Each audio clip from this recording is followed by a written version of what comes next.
Going live once again. Let's get back in the swing of things.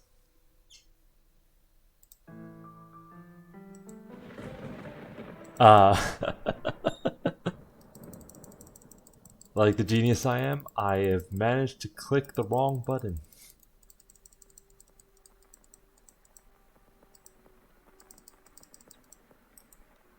Let's see this beautiful opening again and fast forward.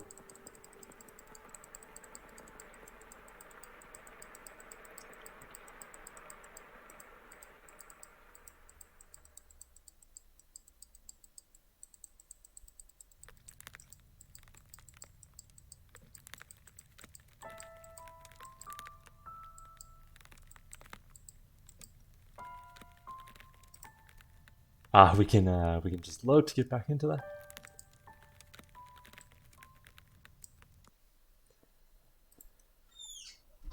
All right, we're back in.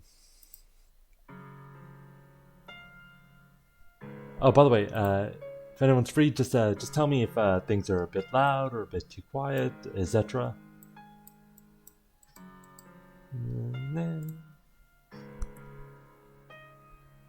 Yep, neither of us had parents or family, so we were raised in the orphanage.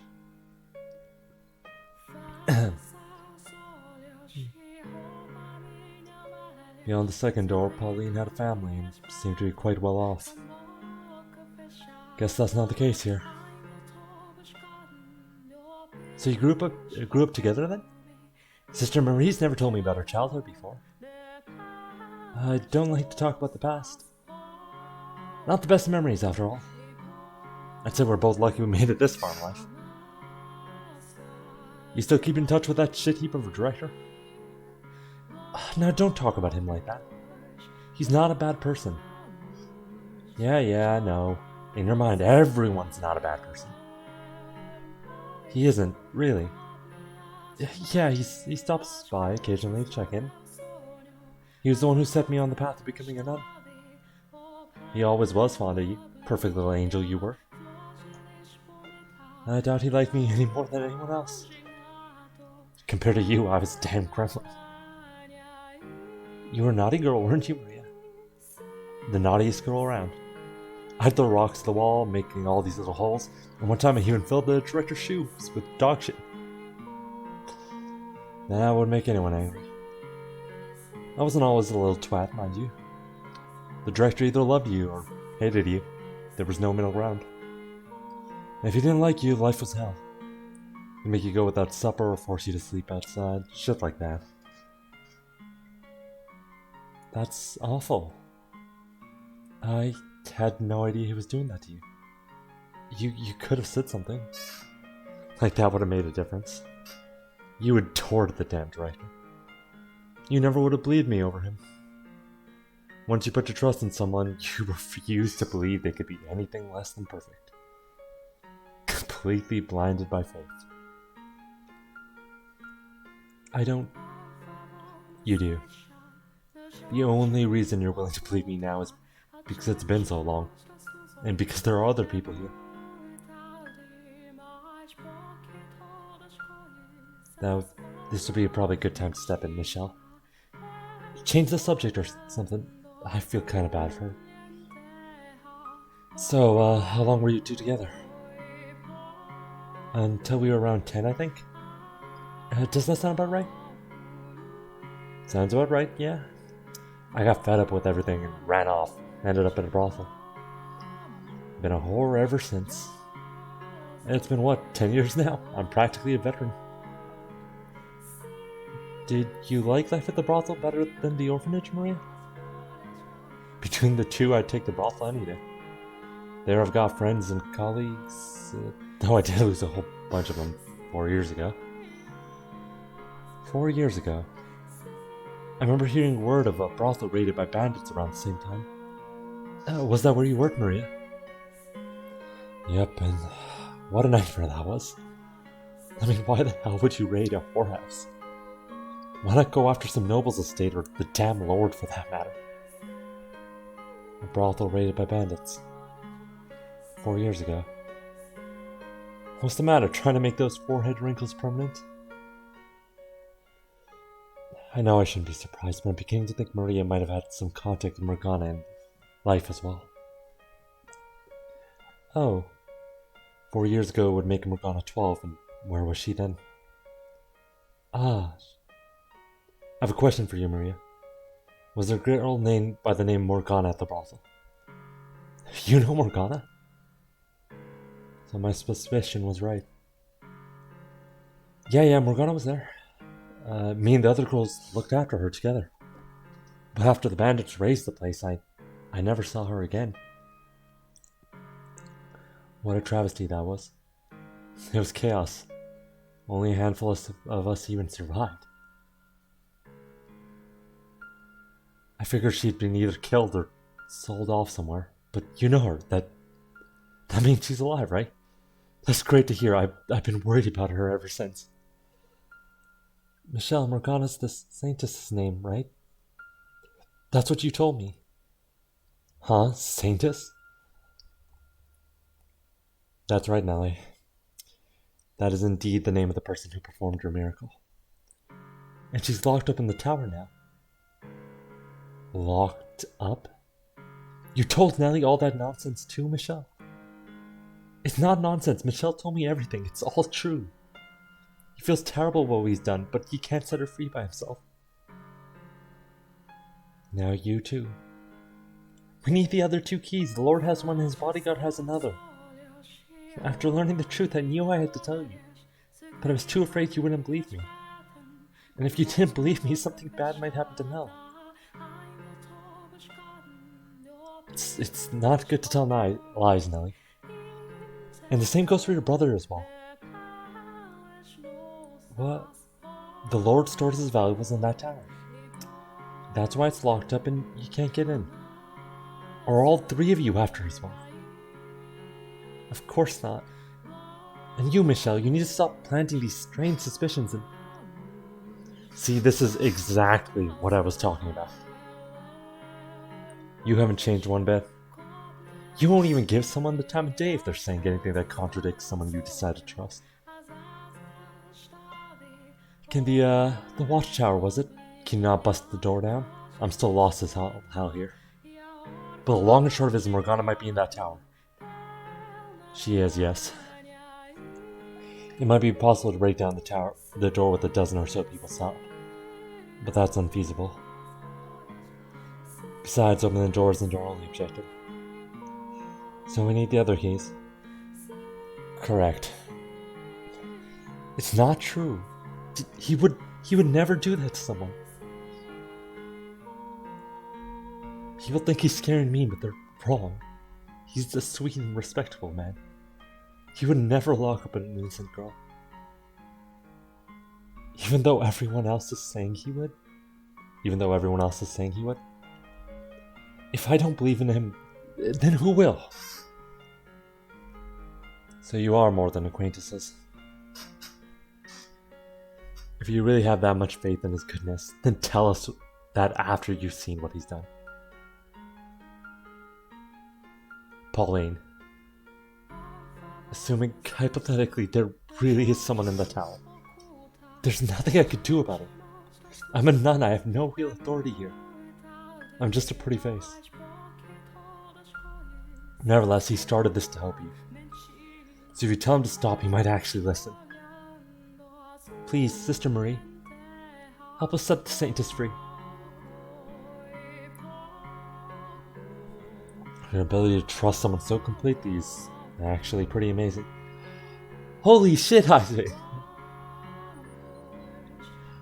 Oh, welcome everyone. How are you all doing? What were you playing? How did your stream go?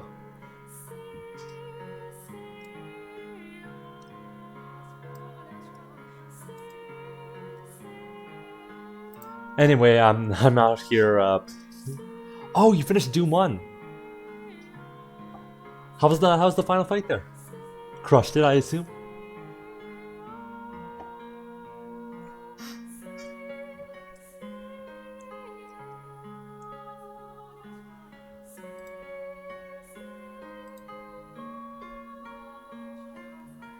A.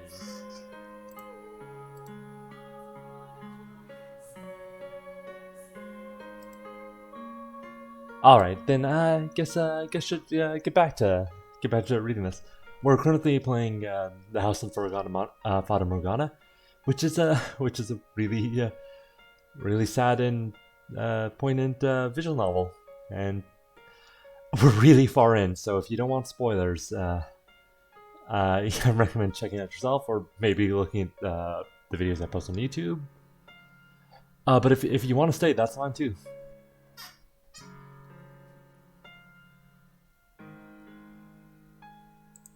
It's definitely worth the read, though. It's one of my favorites. But if you let that turn into blind faith, it'll come back and bite you in the ass. Could I please ask the two of you to leave? An old friend of mine might be being held prisoner right now. And you expect me to just scamper on home? Go.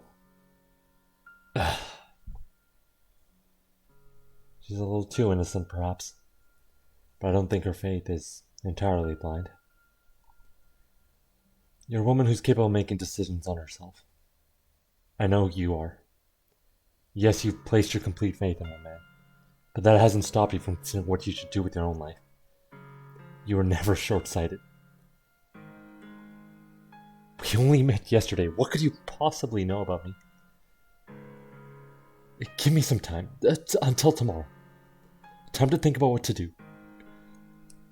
As you wish.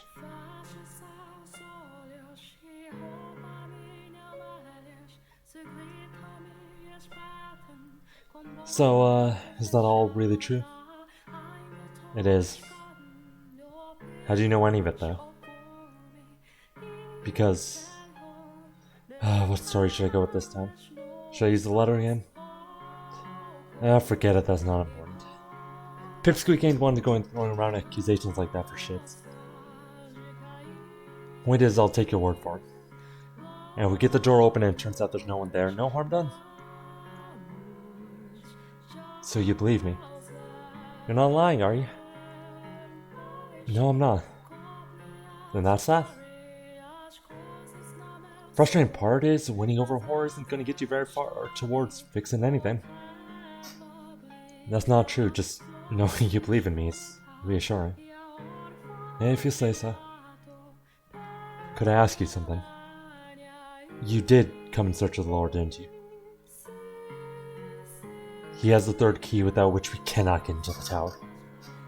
My gut tells me you're the one who's going to make that possible. And why would you think that? Because you have a very strong connection to him. You may think I sound crazy, but your souls are inextricably bound together. Our souls don't even joke. I know how it sounds, but that's the only way. Okay, you got me. I'm done lying. You're right, I came here looking for the Lord. There's a rumor going around saying he's been seen coming in and out of the church here. So I figured I'd take the opportunity to cave his fucking skull in. You what? What you gonna do about it? Call the guards on me? No, I won't. But tell me, why do you want to kill him? Why, what are you not from around here?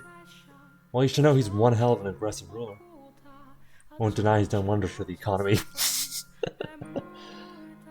This is a great place to be if you're a merchant. Taxes are lower than anywhere else, and all you need is enough money and you can buy citizenship. For the people who've lived here our whole lives.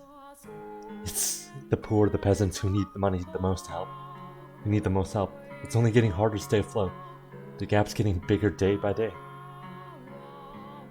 While the main street's looking lavish and lively, people are literally starving to death on the back streets. He tore down this vineyard that's been around for generations to make room for more shops. And he's sure you can import some damn fine wine from some other city. But where does that leave everyone else who can't afford it? That reminds me, in the third door he ran some other company's factory out of business for his own profit. Different businesses, same practices. Giselle. The merchants, especially those who came in from other cities, get treated like kings, but the Lord still has plenty of enemies. Ah, I see. Is there someone who doesn't think highly of him, then? Pretty much. What would killing one man accomplish, though? Not much, probably. It'd make me feel a hell of a lot better, though. Do you not actually know the Lord in person, then? I met him before, so I know who to look for. But that's about it. There's none of this. Oh, what you call it? Inextricably linked souls crap. No fucking thank you. Maria says she's met him. And Morgana mentioned seeing prostitutes at the Lord's Manor when she was first taken there. Could she have been one of them, then? Changing the subject a bit, there's something I want to ask you about Pauline. Frankly, her being a nun doesn't make a damn lick of sense to me. What do you mean? I mean, this isn't what she wanted with her life. When we were kids at the orphanage, she wasn't exactly this pillar of faith. We said grace before meals, but only because those were the rules. All ceremony, nothing more to it. She appears quite devout to me. I'm thinking something had to have made her that way. Forced her into the role. The girl I knew is pretty unexceptional. Had her heads in the clouds, though, so we never really got along. But she was always talking about how when she left the orphanage, she'd find the perfect man, fall in love, get married. You could practically see the hearts in her eyes. They'd buy a comfortable house, have a few kids, maybe get a fucking dog. They'd be a happy family, warm and peaceful. Every time she told me this, I'd snort and tell her she needed to get herself a more original dream. At which point she'd start crying and calling me mean. Wow, Maria was an impressively jaded 10-year-old girl. She was a girl in love with love. And now she's a bloody nun. I guess it kinda makes sense as an extension of an unwavering trust shtick. But I mean, come on, surely she could have chosen someone better to put that trust in. Anyway, I guess what I'm trying to get at is, as unreceptive as she was back there, she wasn't doing it maliciously. Not that I have any right to defend her after all the shit I gave her about it. You know, you're making it very hard to tell whether you like her or not. Don't think too hard about it. Just sticking up for an old acquaintance. Anyway, I think I'll head back. As concerned I'm about Morgana, there isn't much I can do. Guards aren't gonna believe the ramblings of some whore, especially now when she's making accusations about the damn Lord. That part's gonna be a real bitch, I figure. If there's anything I can do, let me know. You can find me at the brothel in town. Well, I'm off.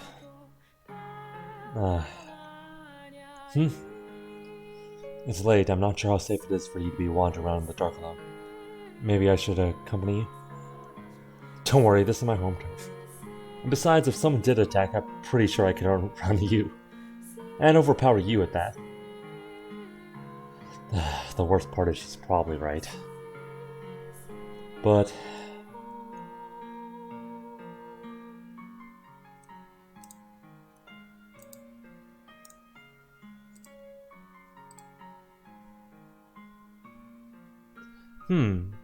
anyone have any opinions on what we should decide to do?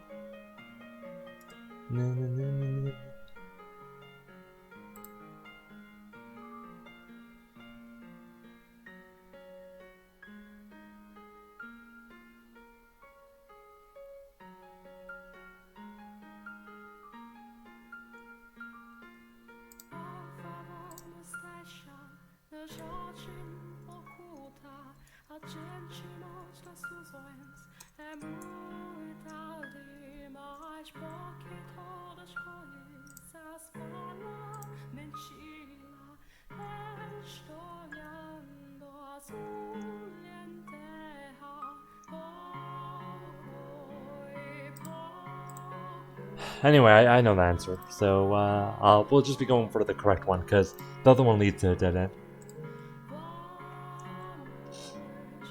I appreciate the thought, see ya. Hold on a second. Something else you need? Like if you could, for you to tell me about the time you spent with Morgana.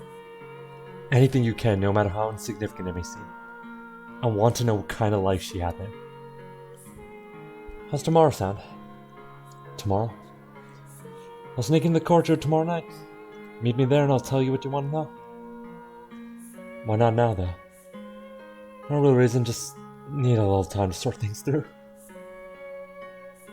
See you tomorrow night. Stay warm. Not even a chance to get another word in. I also feel like I'm dressed much warmer than her. Tomorrow night, that doesn't leave us with much time. Giselle. Oh, hello, what is it? You've been so quiet, I was getting concerned. It's good to know you're still there. I guess I sort of dozed off for a bit. I'm fine though, no need to worry. Are you sure? I think we should head back too. We've done about everything we can today. You're right. Running into Maria was a great stroke of luck. Thanks to her, we now have confirmation that the nun is indeed Pauline. And we've potentially convinced Pauline to try and talk to the swordsman. Depending on how things pan out tomorrow, we could be getting very close to accomplishing our goal. I'm sure it'll be smooth sailing, just like with Mel. I certainly hope so. So before you go to sleep, do you want to talk for a bit? Of course, in fact I was about to ask you something, the same thing. That's what you say, but on the inside you actually enjoy being surrounded by girls more than talking to me, don't you? And you seem to enjoy teasing me. I'm just kidding. Truthfully, I don't think I've ever wished you were there to save me more than then. I've never been comfortable in such spirited environments. Put 3 women in a room and it'll get like that. Yeah, it can be overstimulating. I could not have been more out of my element. I don't know, you seem to be fitting pretty well to me. You really think so? You made for a great plaything. Oh yes, I'm quite good at that, aren't I? Yo, Mosca! Hello, once again, sorry for the late notices on all these. I've just been getting so many deadlines from work, other work, coursework, and my thesis. So, busy. Oh, what would that be? I did not expect I would be able to have such a normal social interaction, and not because I'm awkward or a poor conversationalist. For most of my life I was cursed, irregular, and you were the only one who didn't treat me like that. That came to be what I saw as normal. And as such, being able to participate in a social gathering like that is a very exotic sensation. It feels almost like it shouldn't be possible. You are normal, Michelle. An ordinary man. This right here, this is what I wish I had always had in my life. And for me to finally attain it in death. Though I suppose lamenting the details would make me ungrateful. I'm glad to have had the experience now. I'm glad to hear it. So,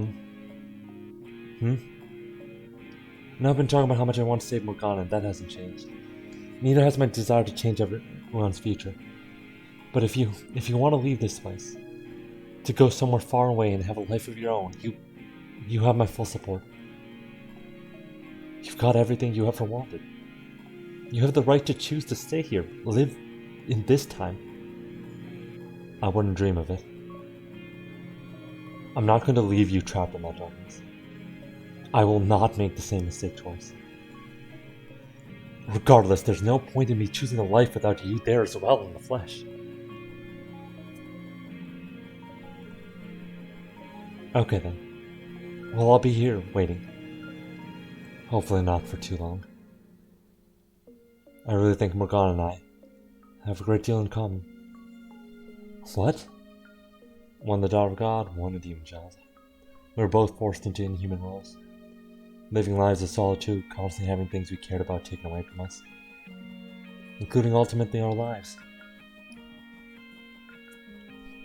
The big difference between me and her is that I had you. If you hadn't been there at the end of my mortal life, perhaps I too would have grown to despise those who had put me through such misery. Curse their very souls. She had no one, though.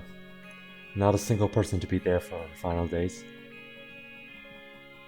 From what she told us, though, her life wasn't all sorrow and misery.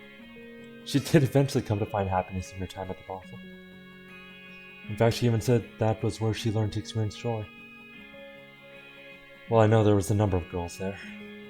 If Maria was one of them, she was particularly close with. Perhaps her being here could have a positive effect on Morgana. We'll have to see what she says tomorrow night. That we will. Then her time limit is noon the next day. So we'll need to have everything necessary figured out by then. Everything it will take for her to have a change of heart. I'm not worried one bit. I have complete confidence in you, Michelle. I am somewhat worried. What's there to worry about?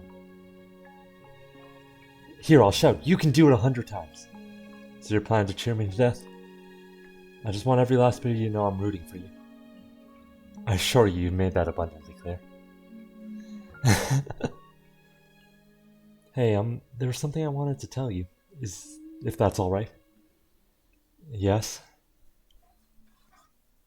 When I learned about your past and about your body, it came as a big shock to me. That said, I'm confident you know that my feelings about you haven't changed one bit. I do. But what I want you to know is that even if I had found out back then, instead of after having waiting hundreds of years for you to return, my feelings still would not have changed. If you had told me while we were still alive, I would have still accepted you. Now, of course, I know it's not something that could have come out so easily, especially considering everything you went through because of it. We only lived together for a little over a year, and we were only partners for a month. So I understand how difficult it would have been to think I wouldn't push you away. But I'm not sure you grasped just how much I loved you even then. My wounds ran deeper than even I knew, and them fully healing was simply not possible. Anyone else's touch, anyone else's warmth, my heart and body would have rejected. I sincerely wish I'd expressed that to you more clearly. That it had to be you, that I needed you. I did believe at the time that I could start over with you, that we could have a normal life together. Or well, I fooled myself into believing it. But I could never rid myself of the guilt and the shame, and how it was impossible for me to give that to you. And I would imagine our future together. You smiling with our children in your arms, playing with them, scolding them, teaching them. And then I would remember. I'm incapable of giving you those children, or even engaging in the prerequisite acts. And the more I wish for your happiness, the tighter the guilt constricted me. I do apologize for not saying anything. You carried far more weight than any one person should have ever had to carry alone. But you don't have to do that anymore. For one, I'll support you no matter what. And this time you're normal to everyone, not only me. You have allies. You don't have to take everything on yourself anymore. I love you, Michelle. I do. I absolutely adore you. Where is this coming from? I wanted to say it, so I did. Is that a problem? No, no problem. You're blushing, aren't you? Your cheeks as red as tomatoes. I wish I could see you right now. I'm going to open the window. Why? It's night. It's going to be cold. Exactly, I need to cool down.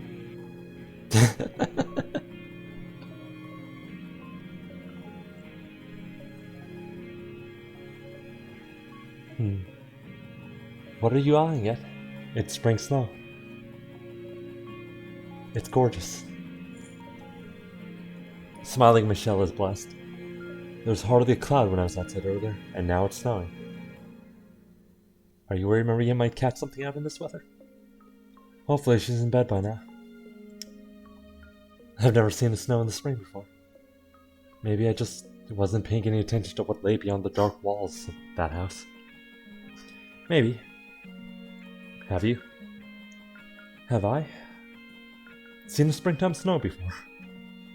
3 or 4 times, perhaps? So not very often, no? Ah, so you've seen this already. Would have been better if I hadn't. No, that's not what I'm saying. I just thought it'd be nice if it was the first time for both of us. You sound like a little kid. Is it that childish?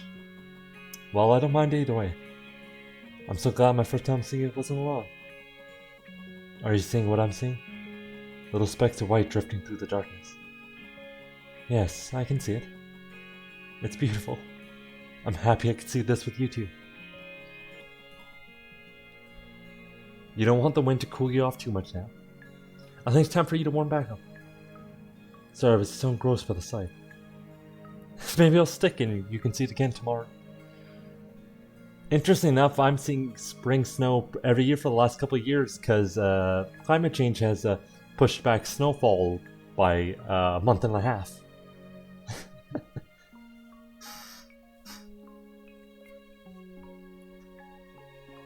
But for now, you should get some sleep. Maybe I'll stick around and see it again tomorrow. The grounds would be quite lovely covered in snow. But for now, you should get some sleep. I suppose. You already passed out once today. You need to make sure you're well rested. Hard to argue with that. I'll be counting on your help again tomorrow. Our success or failure depends on how tomorrow goes. That it does. Let's make it count. Good night, Giselle. Good night, Michelle. One day until her death.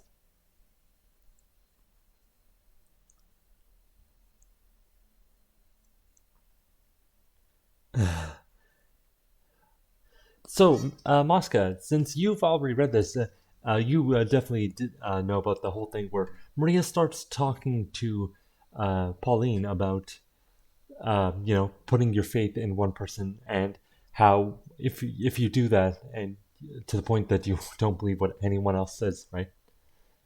How harmful that can be.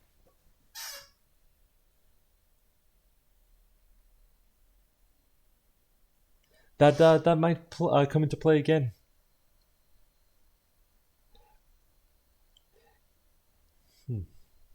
In probably not just Yukimasa's side of the story, but Michelle and Giselle as well. My head feels like someone drove a spike through it. What's going on? Am I in the cellar?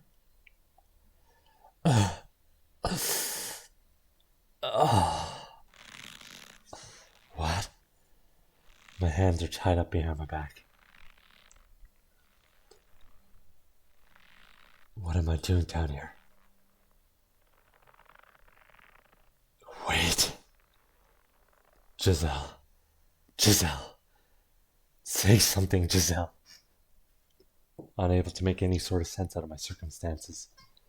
It's not long after I regain consciousness that panic begins to sink in. And the most unsettling thing of all, the most frightening detail, is the fact that I cannot hear her voice. Awake, are we? Are you the one who brought me here? What, you don't remember this morning? Ooh, yeah, big follows.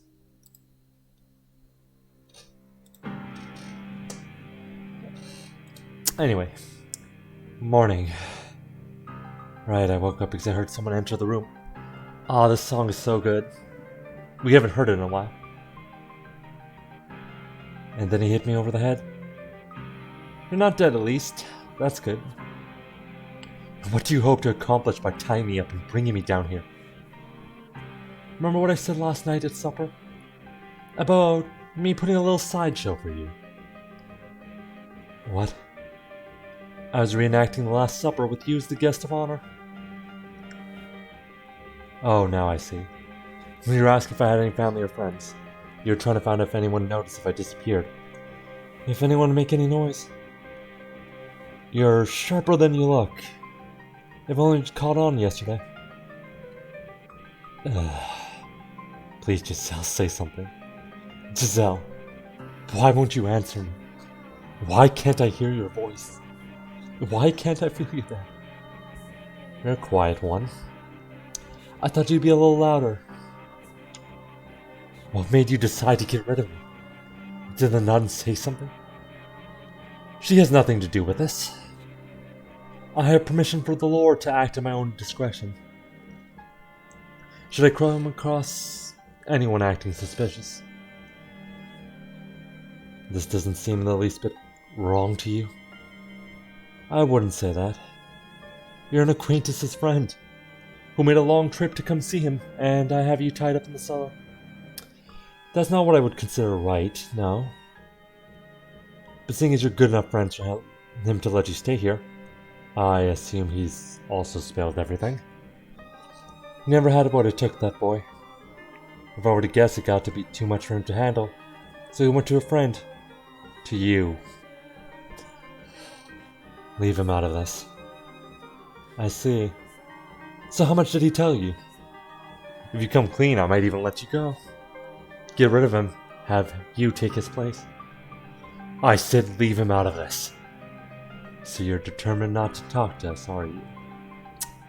What a loyal friend. Listen to me. Listen, oh, I'm listening. Because you have a lot of talking to do. I don't have many chances to let loose, so I'll be taking as much time as I can get today. He says in an eerily flat tone of voice as he draws nearer, pausing between each step as if to tell me. And he reaches out to me, struggling to get off the ground. He slams his heel into my shoulder. Not being able to use your hands makes you appreciate how much easier it is to stand up when you can, doesn't it? Help! Anyone, someone, please help. Don't waste your energy. No one ever comes back this far. And the door's so heavy your screams would never make it out. But that's the least of your worries. The door to the cellar's been locked, and the only key is right here. There's no getting in.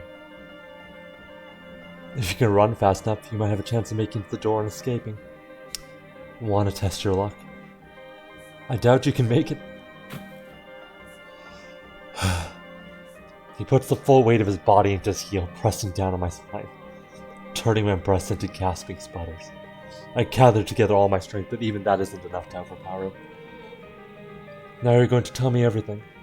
What are you and the boy scheming?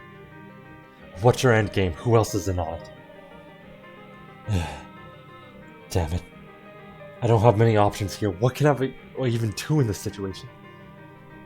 Tell me what I want to know, and maybe I'll let you live. I guess I have no choice but to tell him the truth. Alright, fine, I'll tell you everything. Just know that this isn't some attempt to beg for mercy. I came to this mansion in order to unlock the door to the observation tower and free Morgana. Mel was not the one who told me about her, though. I went to him and asked for his assistance. He didn't have to tell me because I already knew. Both about her and about what you're doing to her. Stealing her blood and making medicine from it. Who told you then? Morgana did. Morgana's soul told me everything. I am not from this time. I lived in a time after her death. It takes me several moments to process what just happened. A fire runs up my arm from my little fingers, only turning into pain when it finally reaches my brain. I twist my head back to see the man on top of me holding my right hand. My finger snapped backward at the second joint.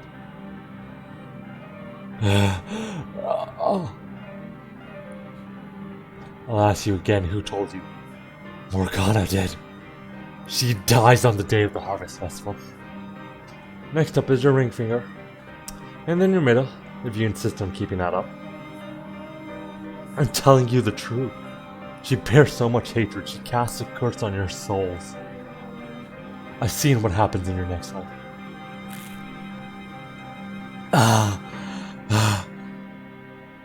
Now you're resorting to souls and next lives. I'm genuinely impressed. What lies are you going to cook up next, white-haired knave? If I don't set Morgana free, your souls will be enslaved for all eternity, imprisoned in this cursed mansion.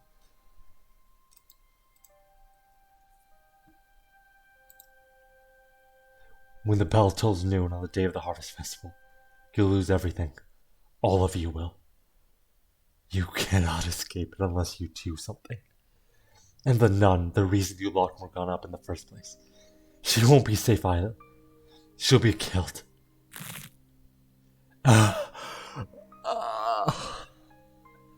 2 fingers left. Can you keep up the act that long? Everything I'm saying is the truth. I've seen it all with my own 2 eyes. Why are you so insistent on maintaining this farce? Is it to protect the boy, or do you have some other motive? Every last word is true.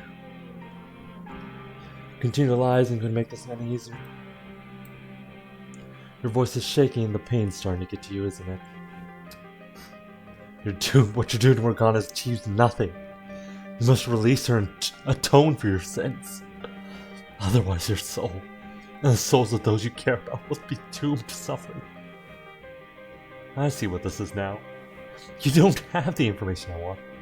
So all you can do is spin these lies. You thick-skulled bastard. There are other options though. Beg me for mercy. Sob like a little child, sniveling your "please don't kill me, I don't want to die, and it hurts so bad, please stop."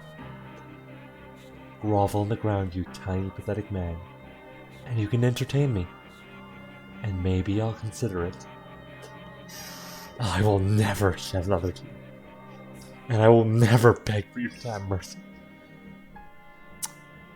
Nothing I've said to you has been a lie. Some cheap attempt to fool you into letting me go. Every word of it is true. I know the sins you've burdened your soul with. I know the fate that awaits you in your next life. And I will gladly tell you every detail.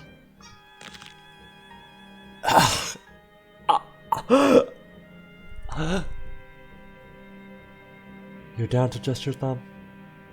Now go on if you're so eager to tell me. Let's hear about my supposed next life, shall we? In your next life, you lose your memory in an accident, causing you to forget your own humanity.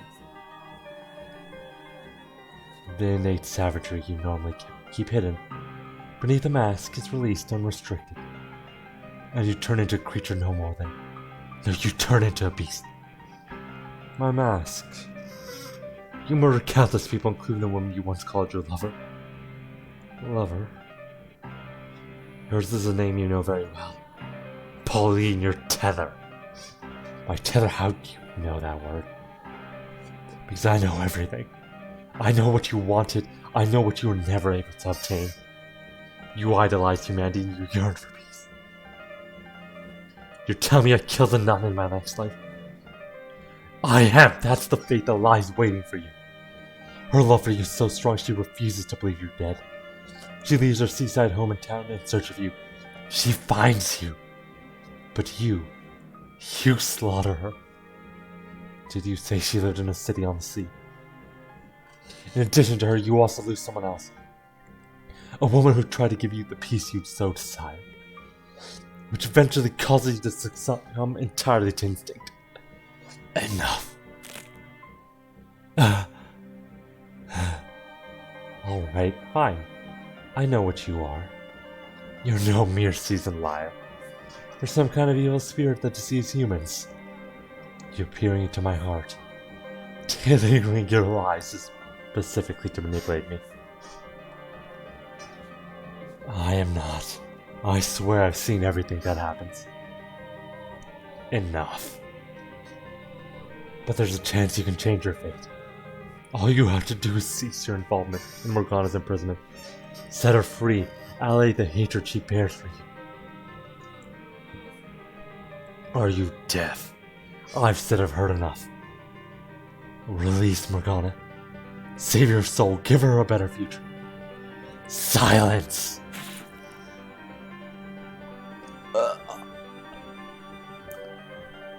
I think I'll take your arm off first. Cut right through the shoulder, nice and slowly. Don't.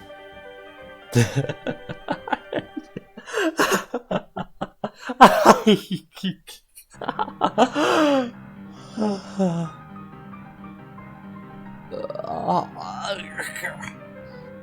still be attached for a while yet. Don't you worry. You hear that, spirit? That's the sound of your flesh ripping apart. The sound of your muscles being severed. Not going to be doing much talking anymore, are you? Not through the pain, you aren't. Plead for your life, spirit. Beg for mercy. Admit it was all a sham. Apologize. Let the room fill with the cries of your agony. Nothing was a sham. Every last word, it's all the truth. I'll rip that head right off your shoulders. I don't care who or what you are anymore. You're dead. You will do no such thing. Get back. You will not harm him further. Pauline.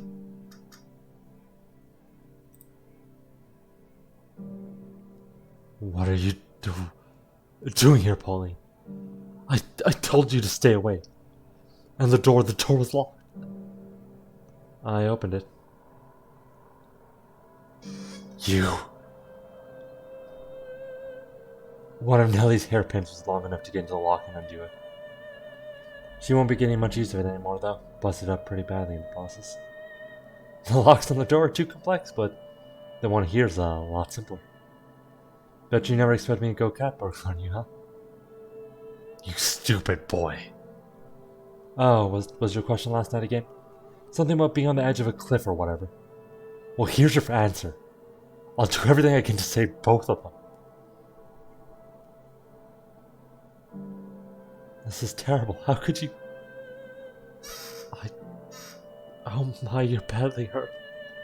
Sit tight, I'll call for a doctor. Don't worry about me. You need to talk to him. To get him to talk. We've got to do something about you, though. I'll get that wound patched up at least. Until then, you can get it properly checked out. Thank you. Was it you who went to get Polly? No, I ran into her while I was looking for you, which is when she told me she was looking for him. Neither of us was having luck, so we scoured the mansion together. And when we reached the stairs of Stella and heard screaming, my worst fears were confirmed. So I picked the lock and here we are. Sorry we didn't make it sooner. This could have been avoided. God, look what he did to you. There's so much blood on your fingers. No, you made it in time. My arm's still attached and I'm not dead. Neither of which would be true without you. So I guess that means I actually did something good for once in my life. Did something for someone other than me. That you did.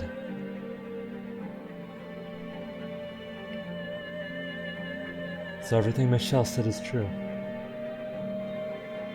The Lord isn't storing his valuables in the tower. He's got a girl locked up there. Well, is it true or not? It's still the Lord's property anyway. The church is being funded with her miracle blood. So that makes her valuable, yes. So you're saying I've been handing out human blood? And telling people it was medicine? Not human. Witch. No, Morgana is a human girl. She hasn't become a witch yet, at least not here. All this time I've been lying to people who believe in me, not even knowing what I was doing. Like you said, you didn't know. You haven't done anything wrong. Ignorance does not excuse sin. All that time I spent with you and I didn't notice anything wrong. That was the idea. You weren't supposed to notice anything. It's not your fault I deceived you. It's unreasonable to think you should have been able to. All that you did to help me. You did to help me though, didn't you? Like a stupid little girl, I assumed it was all for the goodness of your heart. Never once stopped to think of anything deeper than that, about where it was all coming from. Maria was right. I was blind. I was content to be pleased about The people I thought I was helping. I want you to do something for me. I want you to set this girl, set Morgana free. Please do not make your sins any greater than they already are. And without the witch's blood, we lose the Lord's patronage, and then the church. What good is a church that isn't actually saving anyone? Actually, no, that's avoiding the point entirely. What do you mean? To tell you the truth, I never really cared about the church at all. You what? How can you say that, when you've been so unconditionally charitable, even if it meant giving away food or money you needed yourself? People call you the saint just because that's what you are, a saint. It's true, I do that. But the fact is I'm no saint. I don't deserve to be held up as one, nor do I belong in that position. I'm just an ordinary girl. I never wanted to be a nun, you know. I just didn't have any other options available to me. And I sure didn't have the confidence to make it out there on my own like Maria. So I did as I was told. And to keep myself from thinking it was a mistake, and to feel like dissatisfied with that choice, I put everything I had into my responsibilities at the church. My unconditional charity was rooted entirely in selfishness. And the longer I kept it up, the harder it became to stop. I forgot what I really wanted. And what would that be? A normal, happy life as an ordinary girl. In a city on the water. What? That's what you said your dream was, for your next life. Ah, right. A quiet life with the man I love. You might get that wish, in fact. Huh? That's what you said, isn't it? That in her next life she lives in a city by the sea. That is correct. In your next life, Pauline, you're not a nun. You're an ordinary girl who lives in a seaside city. A sweet, cheerful, energetic girl who wears her heart on their sleeve. You have both your mother and father. And I. Do you believe me now? I don't know. Your claims are ridiculous. But it's getting harder and harder to think you're lying. If that's what you really wanted, Pauline, what should I have done? I envied what you had. That's solace. The last thing I wanted for you was to lose it. But you're saying you found no peace in that life. That's right. So what should I have done? I wanted you to take me away from this place, somewhere far away. I wanted you to make it so I could be Pauline, not Marie. That would have been my ideal life. To live with you, to have a family with you. How was I supposed to know? You couldn't possibly have known, I realize that. And that makes me every bit as complicit as you. Set Morgana free. I'll be expected to pay for my crimes. That itself is not a problem. I have every intention of facing the consequences. But we've done terrible, gruesome things. I don't know what the usual punishment for such is in this land. But if I had to guess, I would say execution. And me being an outsider makes it easier for people to place the blame on me. I won't be able to take you away.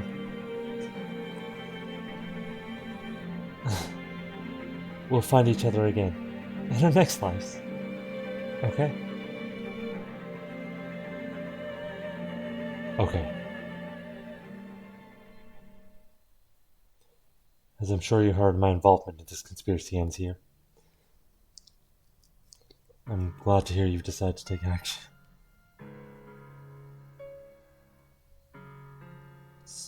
Sorry about your fingers and arms. Sorry, bro, my bad. Sorry. Love you, Yukimasa. What a hero. I'm still alive, that's what that matters. The third key is in the Lord's possession. You said you need it by noon of the Harvest Festival, yes? Which means we need to act quickly. That's correct.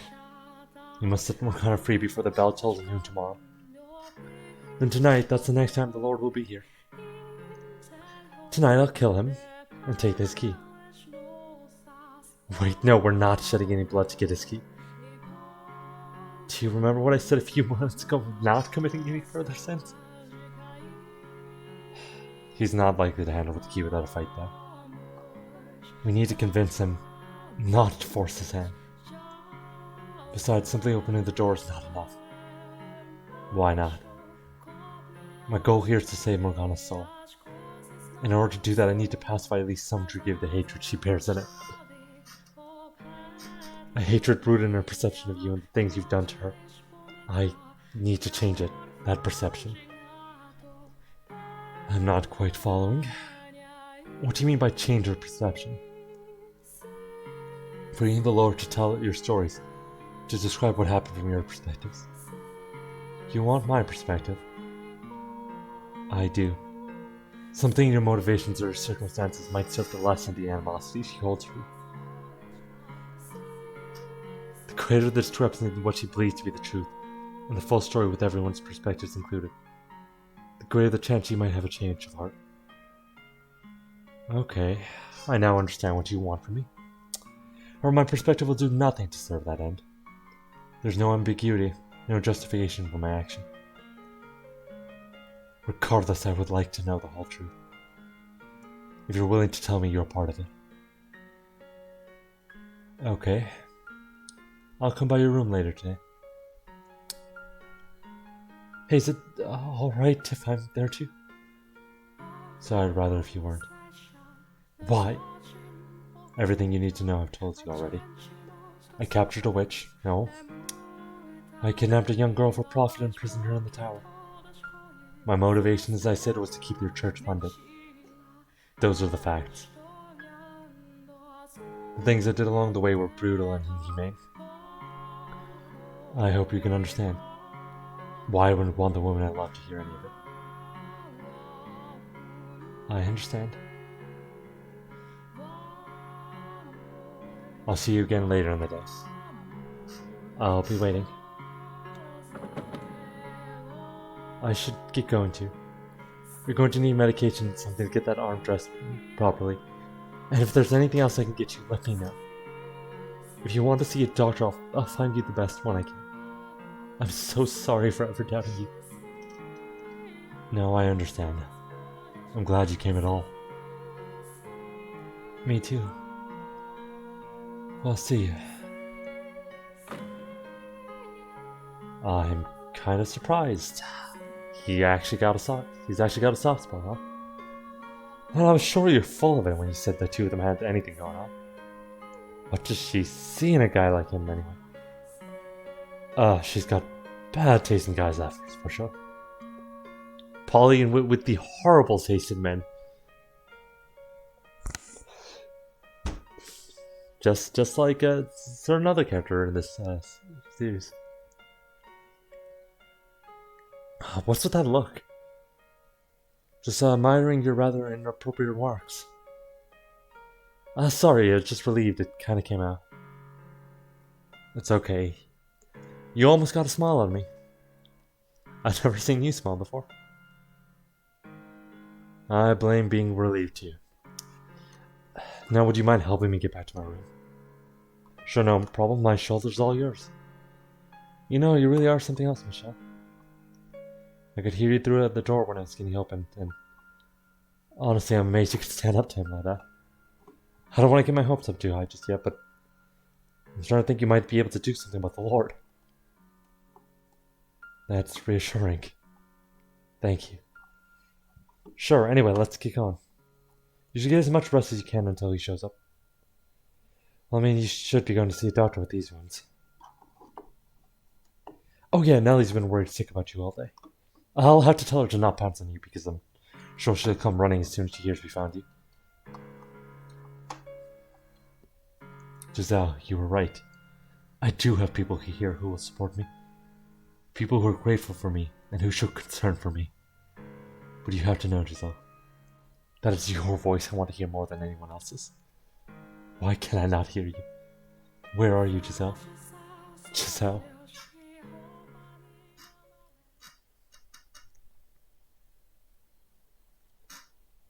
It's almost sunset. Looks like the snow didn't stick. You couldn't actually see the snow last night, could you, Giselle? Was that when the light started fading from the sphere of darkness encasing you? Or had it been going on even longer than that? Why didn't you say anything? Not a word.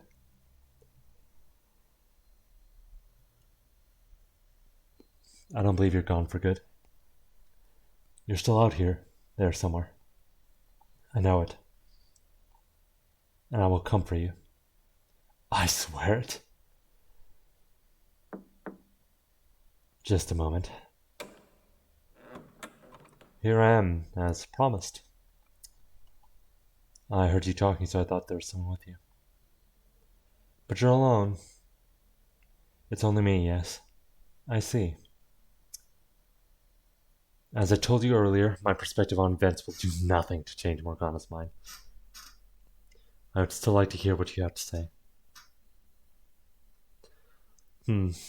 Alright. Not being from this land, I don't believe in the local god, nor do I think priests or preachers are any better than con artists. Where did that come from? What I'm trying to say is if I've given a confessional, it won't be to another human. You're an angel.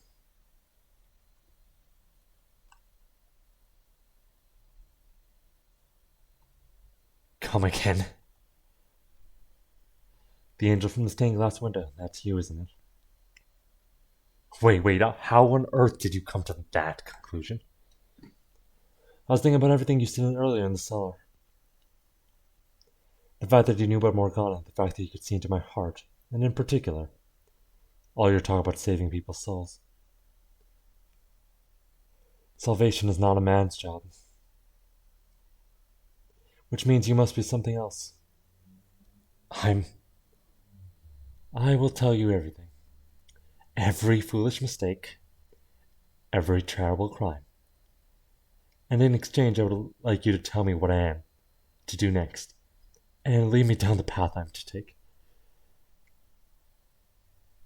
Oh no, reborn again Christian Yukimasa. I terrify myself. With every passing day, my ability to tell what direction I'm supposed to be heading in dulls.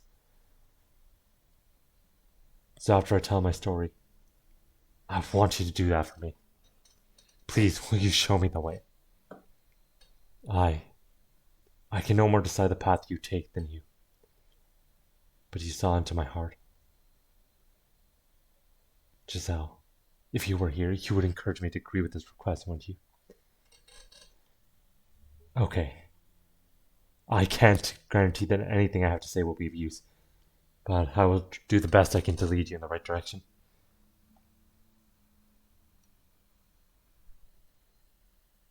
Thank you. Now, before I begin, there's one thing I need to clarify. I am not in love with Pauline. She does play an important role in my life, though. That much is true. She's your teller. Exactly. I suppose you could say, admire her. She's everything I'm not, everything I cannot be. Is that something I should tell her, you think? Is that I don't love her, that I'm incapable of feeling love?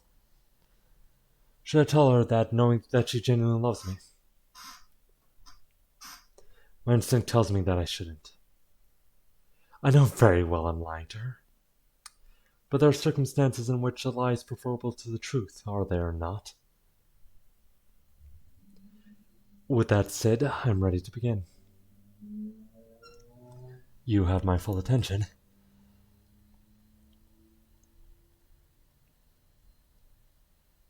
As you know, I'm not from this land. The issue is, I don't know any more about where I came from than you. I remember the Silk Road stretching out before me as far as the eye can see. Clouds of dust wiping across the bare dirt trails. The endless expanse of red earth remains branded into the very fabric of my mind. But beyond that, most of my memories are gone. I can only clearly remember the last 5 years or so of my life. In my oldest real memory, I was a slave. I didn't work on some nobleman's estate, but instead I did physical labor, construction work. I built roads and buildings, tore down hills and mountains. That's where it decided someone built like I am would be the most use, I suppose. And while I doubt I need to tell you this, living conditions were miserable. Other slaves withered away and died on a daily basis. Working a noble's estate would have been easier, without a doubt, if only for the fact I would have a specific master. I don't remember anything about my life before becoming a slave. All I have are those few images from which I can guess I was part of a caravan, or perhaps a messenger. I vaguely remember being waylaid. We were vastly outnumbered, massacred with little resistance. Or at least that's what I assume happened. When I next woke up, I had been stripped bare and was surrounded by men I didn't recognize. The words they spoke were gibberish to my ears, but I could tell from the tone of their voice and expressions that the things they were saying were not friendly. They seemed to be mocking me, laughing at me, and as you might expect, I attempted to protest. But evidently I had been beaten quite badly while I was unconscious. My joints were stiff and swollen, on top of my dehydration, so I could barely move, let alone put up a fight. As strong as I might have been at full health, I was in no condition to do anything then. You have no idea what that's like. How it feels to be abused and humiliated, desperate for food and water. Oh, I see. So as I was saying, I was a slave for one grueling, torturous year. No one treated me like a human being. There was no one from the same part of the world as me. And there was no one to come to my aid. Over time I came to learn their language. Though I can only speak it, I don't know how to read or write. But to be honest, I think I was happier not understanding what people were saying about me. They had many words to describe me, and none of them flattering. Some of them would even call me beast. And the longer I was treated as something less than human, the more I began to question whether I really was one. A darkness grew inside me with each repeated insult. I wanted to make them pay for their daily abuse. And who wouldn't? The desire to act vengeance. When you've been mistreated is only natural. It's perfectly reasonable. But they were right about what I was deep down. A beast. And my revenge went far beyond what could be considered reasonable. 4 years ago, I was sitting in the carriage as it rattled along a dirt road. This was not the kind of carriage you rode around town in, but a filthy slave transport. It is packed front to back with slaves. Or soon-to-be slaves, I suppose I should say. There were men, young women, and even children. Everyone wore a look of hopelessness on their faces, and no one had the strength left to resist. They looked just like me a year earlier, deprived of food and water, beaten into submission. The slave traders' guards were armed, of course, swords hanging from their hips, ready to cut down anyone who showed any signs of resistance.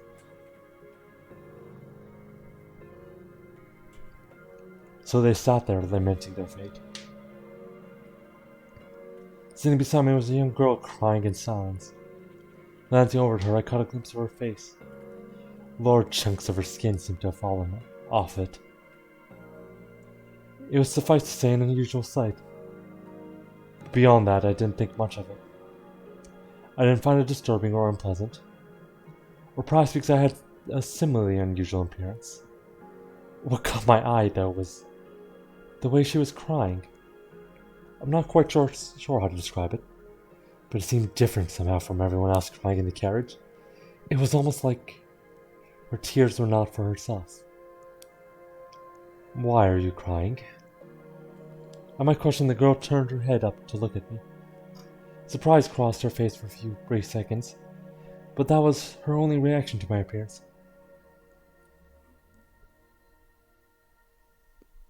I assume her thought process was roughly the same as mine, so she felt no need to fear me.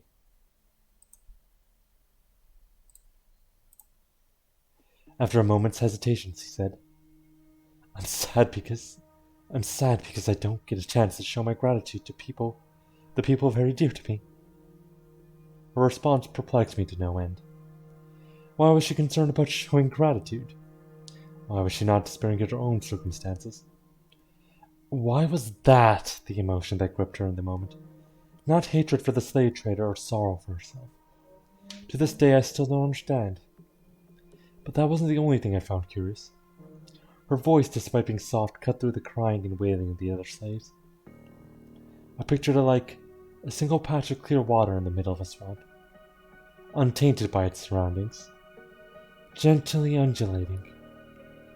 One sentence was all she said, but there was something unbelievably calming about the sound of it. For a moment I was filled with a sense of tranquility, and though you may not believe it, I wanted to get her out of that filthy carriage, to undo the shackles threatening to taint her. And so I took action, driven by that desire. This is no lie, I promise. No, don't kill me. Please, you can have all the money. You can go free. That's what you want. I'll apologize, anything. Why are you laughing? Please spare me. I have a wife and children, please. I'm begging you, and why should I care? Holding a sword in my hand felt amazingly right. Whatever work I once must have required me to use a blade. Even with the shackles still around my wrists, I had little trouble slaughtering the slave traders and their guard.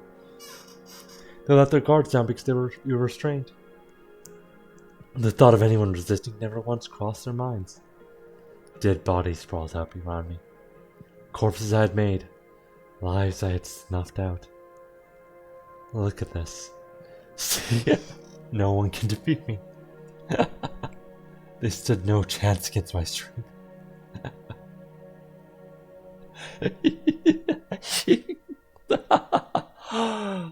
More, I need more. I need more. I didn't have the words to describe the high it gave me killing those men, the power I felt over them. I was driven mad by the stench of blood filling the air. No, it just drew out what was always there. If I weren't already deranged, the corpses would have had nothing to stimulate in the first place.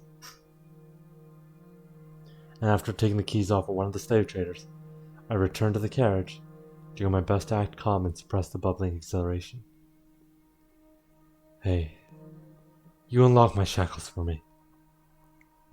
I would do it myself if I could. You. Say something, would you? But she said nothing, simply removing my shackles as commanded. And if she had said even one word, let me hear the curiously calming voice of hers, then in all likelihood, I probably would have stopped there. But she remained perfectly silent. Everyone was in shock of what they had just witnessed, her included. In time, though, the slaves started cheering. The same people who had been wailing minutes earlier were now shouting praises. Our savior! You're our savior! We're free to go home. We can finally have our lives back. Undo her shackles, please. I'm a beast. What?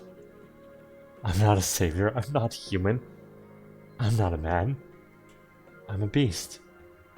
Isn't that right? I'm a beast, aren't I? What are you? More.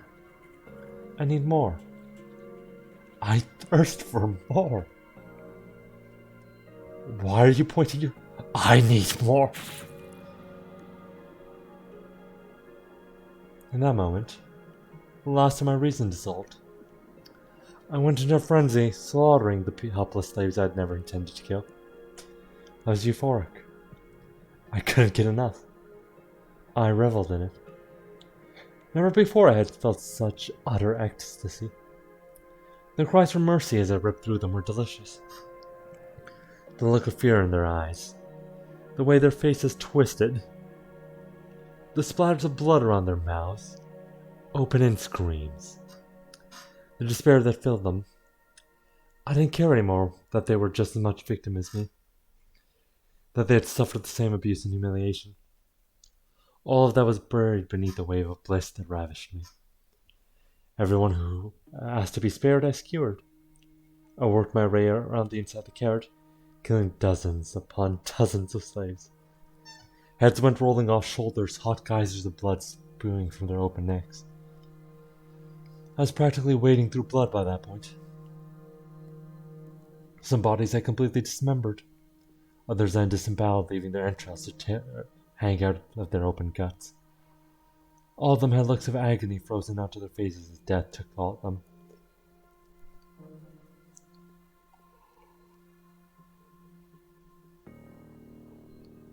I don't know if I was unconsciously avoiding her, or if it was simply coincidence. But the girl was the only one left alive. She of course hadn't been spared from the mess, so she sat there drenched in the sticky red gore. Her lips appeared to be trembling, though I couldn't tell for sure, with so much of her skin missing. The fire inside me still burned white hot. She was the reason I had done any of this in the first place. I'd stood up because I had wanted to set her free. But my original intentions were long since gone from my mind. Raw pleasure overwhelmed any sense of reason. I approached the girl, pointing the sword at her neck. I expected her to scream, to beg for her life like the others. But she did nothing, simply stared up at me. Why didn't you run? At my questions, the girl finally spoke. Why did you kill them? The sound of her voice killed the fear in me. It baffled me, I had no control over it, yet this girl could pacify me with a single utterance. The words she used didn't matter, it was her voice. She could have called me a monster, and would have had the same effect. Because I felt like it. Couldn't explain my reasoning for murdering the slaves. I didn't have the words to express the things that drove me. All I could tell her was that I did it because I felt like it. And why haven't you killed me yet? I couldn't find a sure answer for the question, and my somewhat rattled mind either. In retrospect, I realized now that her voice was my first tether. But at some point, I had no idea why I didn't take her life in my frenzy. I had killed other children, other women. Young, old, sad, miserable, it didn't matter. Nothing had so much as prickled my conscience. I don't know, I said, and then I stepped off the carriage and walked away. Left with questions I couldn't answer. Was I really a beast? Was unleashing my innate savagery and reveling in the massacre of helpless people really all I wanted? I didn't know. After escaping from the slave traders, I became something of a bandit. I had no hopes of anyone taking me in. Not only was I a murderer, I was a foreigner. Nor did I have any chance of finding decent work. So I lived by the sword, killing and plundering. The money I honestly didn't give a damn about. I had no desire to be wealthy. It was simply a matter of survival. That and quenching my thirst. I went on for about 3 years like that. Until finally encountering something I couldn't defeat with my sword. No amount of muscle was enough to protect myself from disease. One day I woke up with the chills, my vision blurry, barely able to move my own limbs. I set off to a nearby village, hoping to see a doctor. But my body didn't last that long.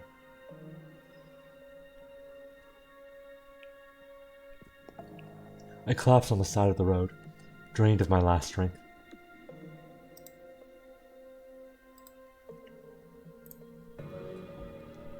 Dozens of people passed by, silently pretending not to see anything. I didn't look like someone a respectable person would want to involve themselves with, in normal circumstances, so it's no surprise they weren't interested in this sick, filthy foreign man. Hell, I couldn't remember the last time I'd bathed. It's hard to look at me, let alone get anywhere near me. This is where I'm going to die, I thought. It seemed like a suitable end to a mad, murderous monster's life, withering away on the side of the road beneath sneering passers-by. I didn't lament my impending demise. I expected that such was the way of the world. But then, I glanced up to see a woman in a nun's habit, looking down on me. Are you alright? Are you sick? I'm going to check your temperature, okay? While you're burning up. You shouldn't be out here in this condition. Do you not have anywhere to go? Don't worry, I've got you covered. There's a church not too far from here. Hang in it just a bit longer and you'll be fine. And what is your God going to do for me? He helps people in need.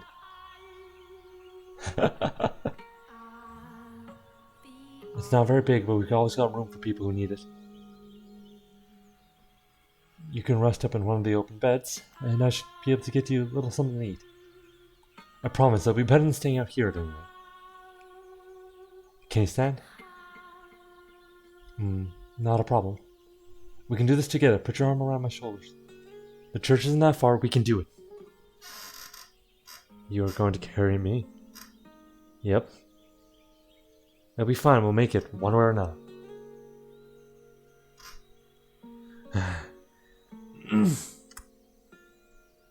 Almost. We're almost there. Just a little longer. I'm heavy, aren't I? Very, very heavy, but that's not a problem. I can do anything if I put my mind to it. Just throw me into a ditch. No, God doesn't like his children talking like that. Almost there. So how are you feeling? Better, I hope. I've left some applesauce on the bedstand if you're feeling up to eating anything. And you're welcome to stay here as long as you need to. Why did you help me? Because that's what people do, they help each other. That's not what most people do. I like to think it is. You church people are exceptions. I'm not sure I agree with that. This woman's only showing me compassion because she doesn't know what I am. She wouldn't be so friendly if she knew I was a madman or murderer. If there's anything else you want, let me know.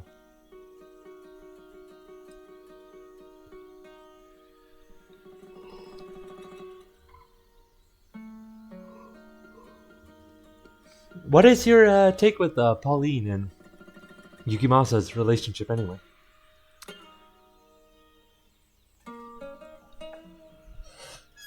Concerning how much we know about it. Could you tell me your name? I'm Marie. Marie. After who was it? The Virgin? You're not familiar with the Virgin Mary? Just look at me, I'm clearly not from these parts. Yeah, I can see that. So that would make you a traveler, huh? You speak the language really well. I take it you've been here a while then. Yes, I have. How exciting. So when you're feeling better, maybe you could tell me what the country you came from. I've never been far from home, so I'm curious what it's like elsewhere. There's nothing I could tell you.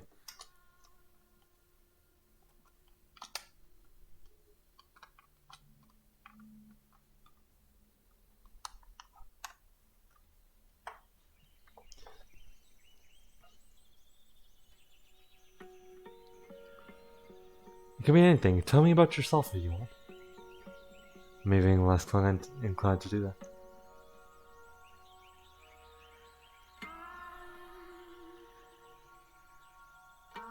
Yeah, he doesn't really think of her.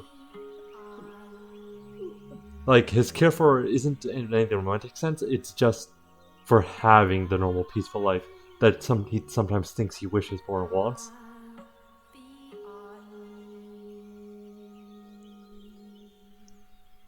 Get better soon, okay?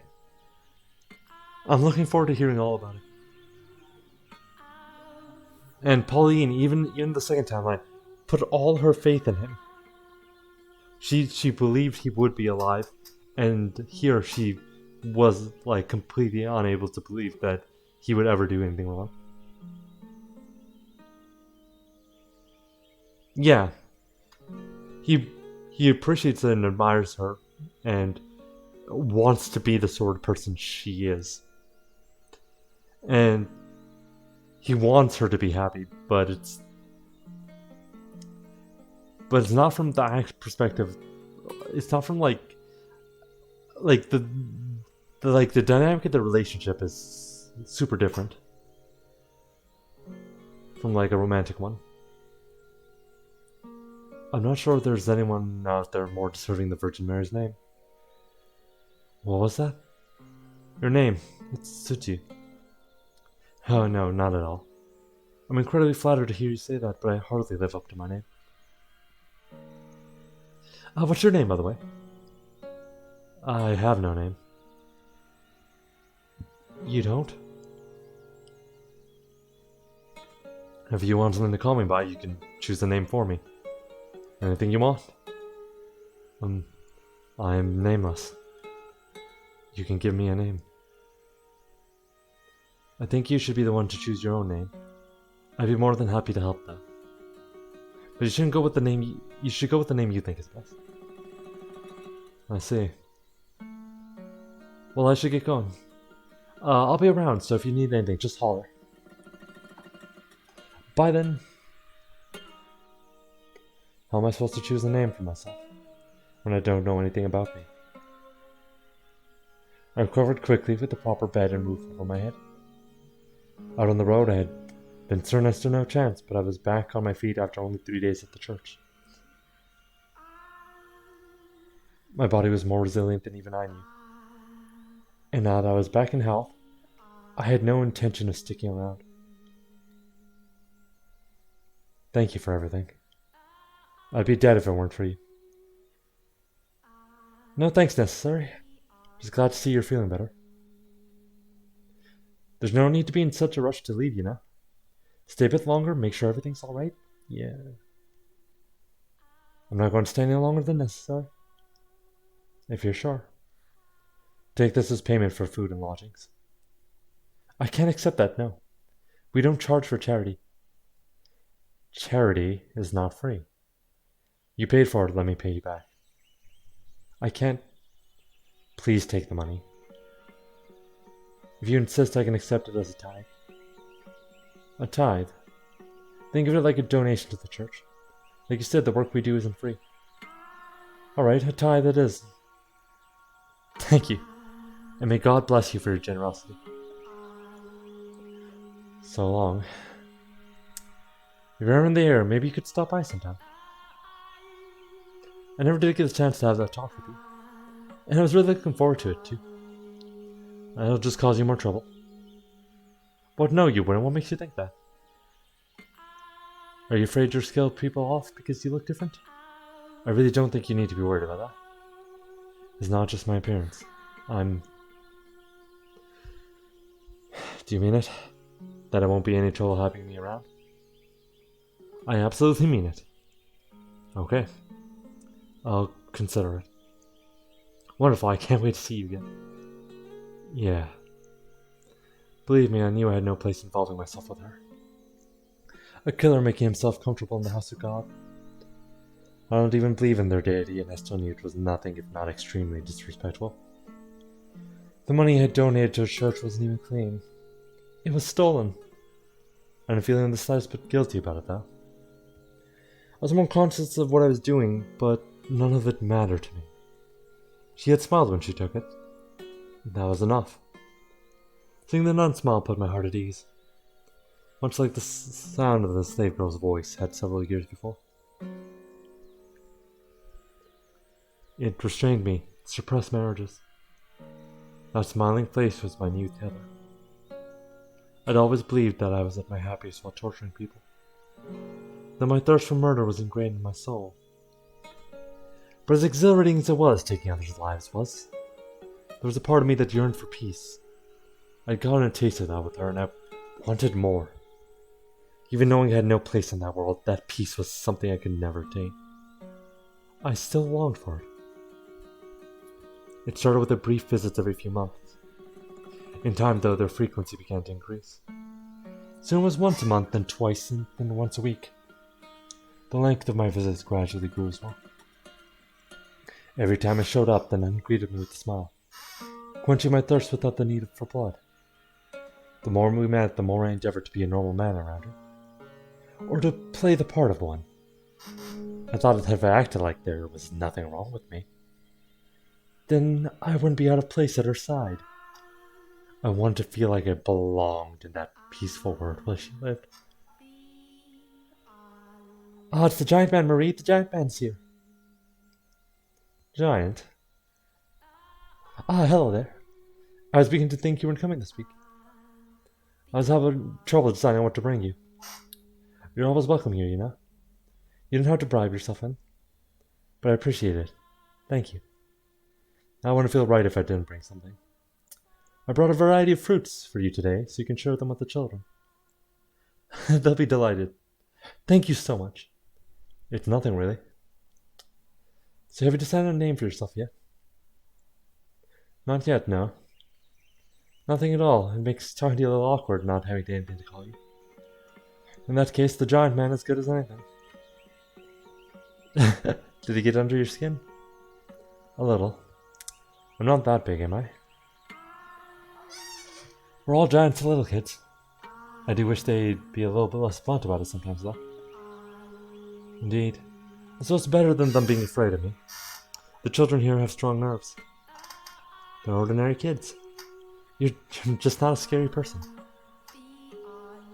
They only assume I'm harmless because I'm with you. Why do you make it sound like you actually are dangerous or something? Because I am. Don't get worked up about it. The only thing different about us is our race. Everything else is the same. I'm not so sure.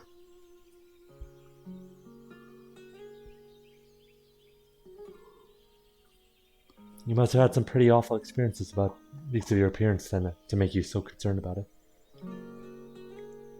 I wish I could say I understand your pain. That's not necessary.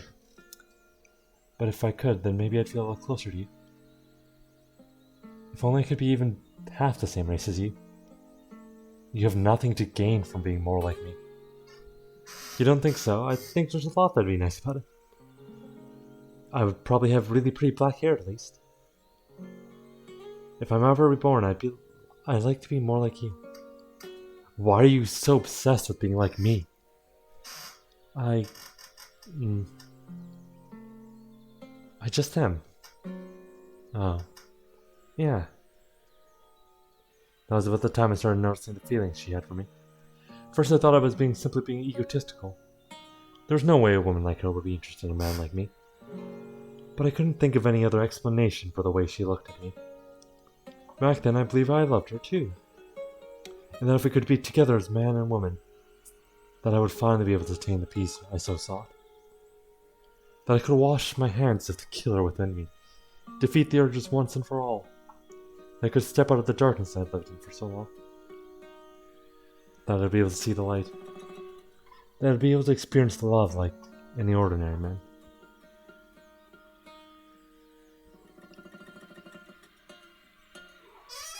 So in the name of that hope, I took action. That foolish, naive hope. What are you doing out here so late at night? Sorry for asking to meet me on such short notice. I hope it wasn't too much trouble sneaking out. It certainly wasn't easy. So you had something to tell me? What I'm about to tell you, every last word is sincere.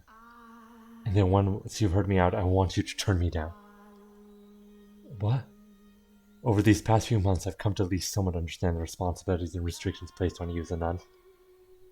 But even ignoring the obligations you have, I know good and well I'm not a suitable match for you. Which is why, as I said, I would like you to turn me down. I still want to hear it.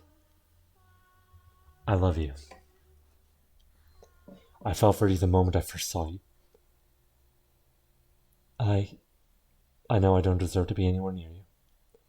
But every time we meet, my desire to be with you grows stronger and stronger until it was out of my control. Turn me down, Marie.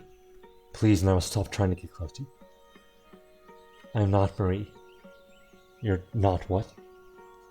My real name is Pauline. Pauline. Marie is my baptismal name. It's not the name I was given at birth.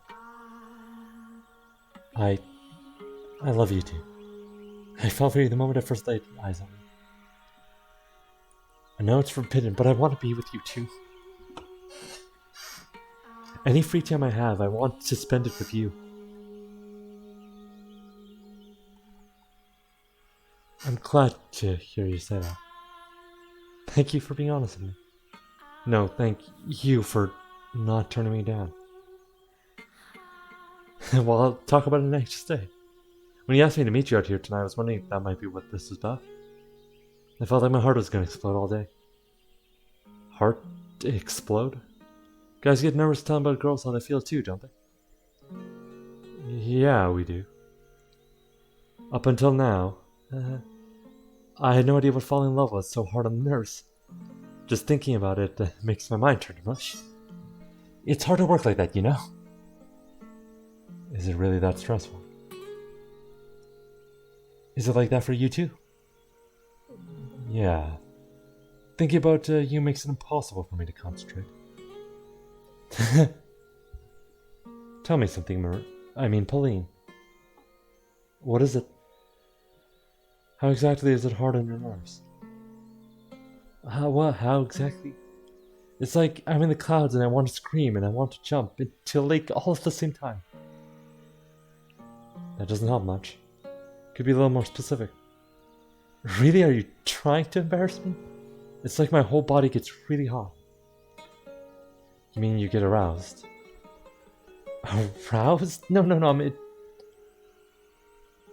to put it bluntly, yes. I see.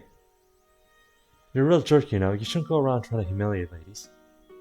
Sorry, I didn't mean to... Oh, you. Well, that was insightful. So I'm not in love with her, or romantically attracted to her. Or even physically attracted to her. All I want from her is her smile. Being around her doesn't arouse me. In fact, it does the exact opposite. My fire burns brightest when I'm not with her. It all makes sense now.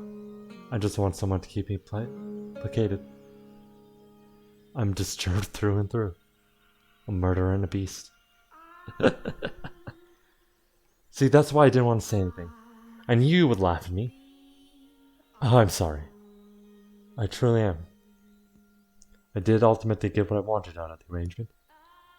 She became my tether, became an invaluable part of my life, even if I had no real love for her. When I was with her, I was at peace. That's it, her presence didn't completely rid me of my urges. I was still occasionally struck with bouts of insatiable thirst, overwhelming desire to mutilate anyone who came into my line of sight. And sometimes Pauline became the object of that desire. It goes without saying I never did draw my sword on her, but I had no way of knowing when I might lose control. And if I ever did kill her, there was nothing left to keep me from grossing completely into a beast. Pauline and I arranged regular nighttime meetings, though never once did I tell her how I truly felt. And I had no intention to either. When I was with her, I was in the role of her lover. She never questioned my love for her. And her expressing hers for me caused her to smile even more than normal. The happier she was, the more beneficial it was to me. Spending time with her in this capacity, I was able to gain a deeper understanding of what kind of person Pauline was. She was a deeply generous and compassionate woman. And while I now understand her near-compulsive deeds of charity were a result of stress and uncertainty she felt about herself, at that time I believe she was doing it because she genuinely wanted to. I believe she wanted to save absolutely everyone, to be the saint she had come to be known as. She gave assistance to anyone who sought it from here, without question, and as a result the church's coffers quickly dried up. Her God did not supply her with an endless store of bread and wine either. In the end, any endeavor, no matter the intentions, requires money. In time, her generosity turned excessively self-destructive. She would even skip meals so that others could eat. In retrospect, that was probably my fault too. As I pushed her toward wanting to be a regular girl, she pushed back against the desire by being even more charitable. Soon her actions started making the other nuns' lives difficult, giving her a less than favorable reputation within the church. Still, she would tell me when we met up how she wished she could help even more people.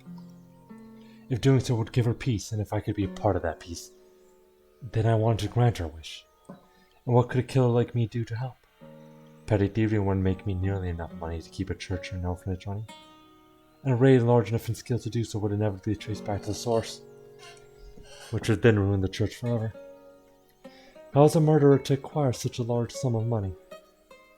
I was ready to jump at any opportunity that presented itself.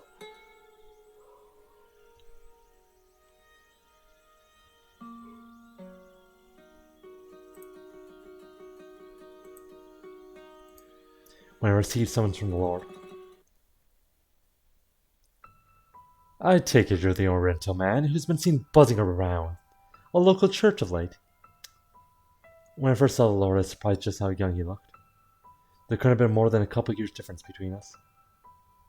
Yeah, it's him, Jacopo. Everyone's favorite character. I envisioned him as elderly, or at the very least a middle-aged man. That would be me, yes. What of it? What do you think you're talking to, you impudent rat? Show some damn respect. Apologies, I'm not very familiar with the local customs or language. Very well then. You're fortunate I'm such an understanding man.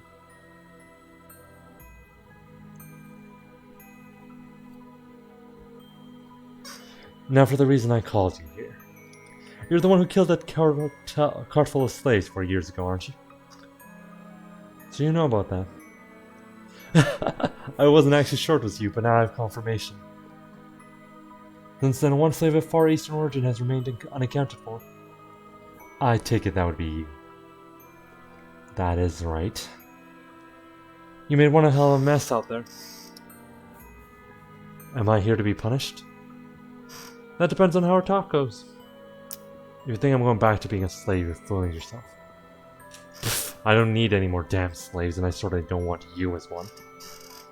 You're obviously not finding any respectable work being an ex-slave, so I take it you're still in the business of getting your hands dirty, are you not? I assume you're playing cat burglar or something, living off whatever you can swipe from the nearest unlucky bastard. Correct. Isn't it comical then that you choose God's sacred house to stretch your legs in, you filthy dog? I absolutely agree. I thought that would get a reaction of you, but it seems you got no bite in you today. Never mind, let's get down to business. You're going to help me with a little something I'm working on. Help you with what exactly? Something that's going to make me a lot of money. And if you lend a hand, I'll make sure you're well taken care of. Along with the church you're so fond of, and the nun you've taken a liking to. The nun of yours has made quite the name for herself. Out in the city proper, people are starting calling her the Saintess. They're right about that. She is. The commoners love their heroes and saints. They eat that rubbish straight up. But saint or not, you can't simply create food from nothing. Her work is causing financial troubles for the church, is it not? It is, yes. If you help me with this, I'm offering you an entirely new church, one where she has complete control to do as she wishes. She'll make it the biggest church in the city. She'll be able to help even more people, which should surely please her. What would you have me do? Jumping at the first whiff of scraps, you really are a dog, aren't you? Yeah, it's kind of amazing how instantly hateable Jacopo is. I don't like conversations that overstay their welcome. Fair enough. Let's get down to business. Not far from here lives a witch whose blood has the power to cause miracles. Miracle blood sounds like a sham to me. You never know, they say the sound of her first cry brought rain to the land where she was born, saving the whole village from drought. And they say her blood has the power to cure any disease. I'll worry about the veracity of the rumors later. Right now, all I want for you is to capture her and bring her to me. Explain something to me, Lord. You said I've helped you, the nun would be able to save more people than she does now. So how does capturing this wish accomplish that? I'm glad you know how to listen, dog. We'll be turning the blood into a miracle elixir, which we'll then distribute to patrons of the church. In exchange for tithes, of course. Selling it, then. Selling it isn't quite the right word, but if that's how you want to think of it, by all means. The commoner's beloved saint is handing out an all-powerful miracle medicine. They'll lap it up. And in turn, you'll make a fortune. Exactly. Money I can use to support her church. It'll be a boon to the city's economy as well. A single witch's freedom is all it costs for everyone here to come out happy. Finally, we're witnessing the true villain of Fata Morgana. It is once again capitalism.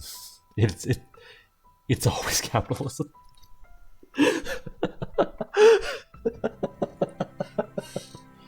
Actually, I think that's been true in every VN or narrative game we've played on the channel so far. It's always fucking capitalism. So what will it be? Will you help or will I have to?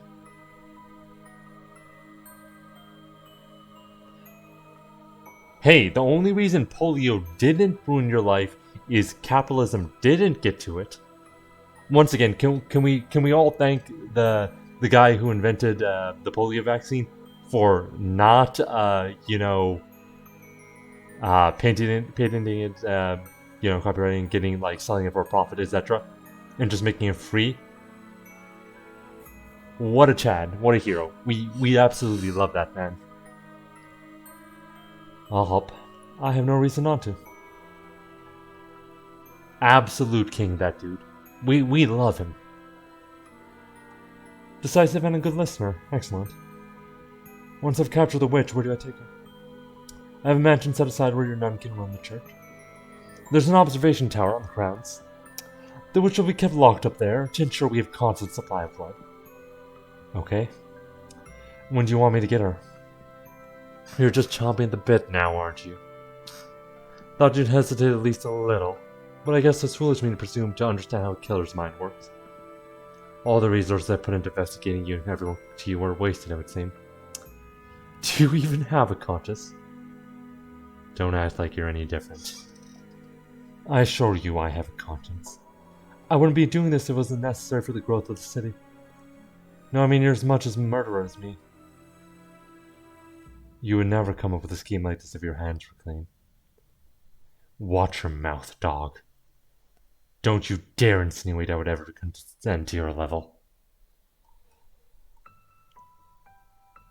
I agreed to the Lord's terms. A couple of days later, I made my way out to the location the Lord had given me. A small cottage by the lake where the witch was said to live. I'd been instructed to take her alive, but not that I wasn't allowed to harm her. So my plan was to force my way in and immobilize her as soon as she opened the door. The Lord was right.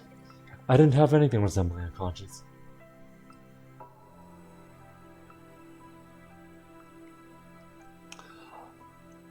Also, all those countries that attempted to, make generic brands of medicine and pharmaceuticals and just, produce those, that sadly, horribly got trade embargoed into hell.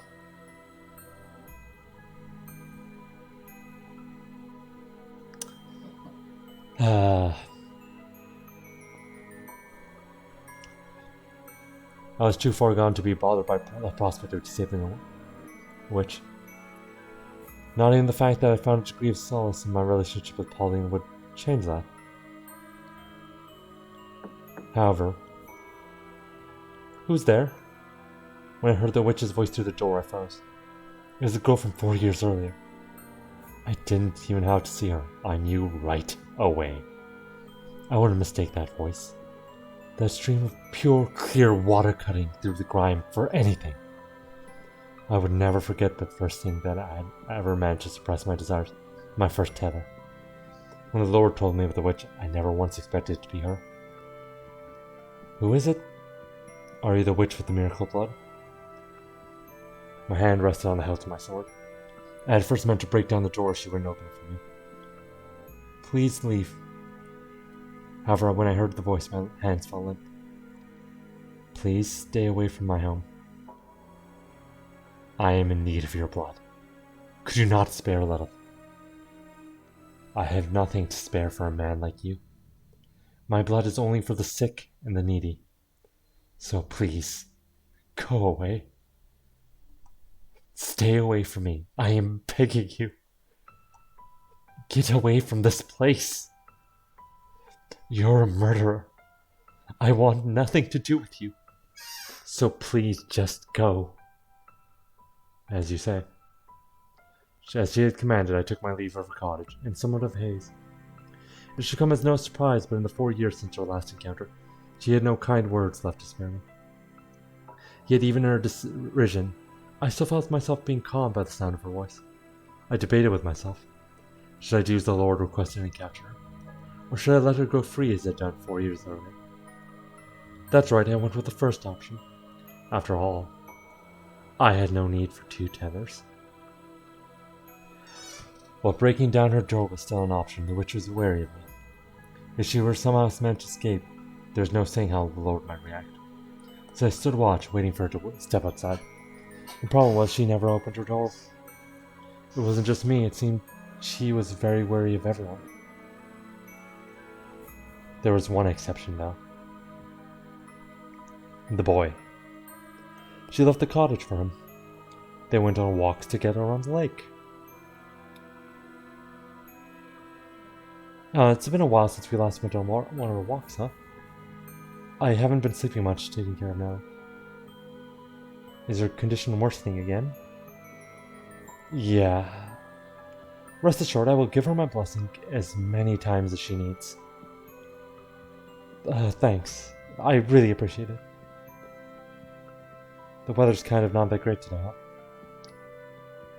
Looks like we might get rain. It's probably not smart to stay outside for much longer. Yesterday. I should get going. See you. Watching the two of them occurred to me that I can make good use of the boy. You have 2 options. Either you say no and protect the witch, get away, or you help me capture her. Get away. And if you choose the witch, I kill the girl. Get away. Make your decision. Get away from her. You have until the count of 10. If you don't choose, I'll kill the girl. 10. 8. 9. 8. 7. 6. 5. Okay, I'll do it. I'll help you. Just get your sword out of her face. Don't kill her. I thought you'd hold out until the last second. Well, what are you waiting for? Let's get going. Get moving.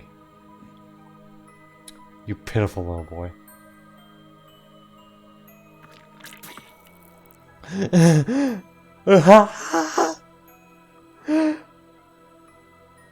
Get back now. Stay away from me. So.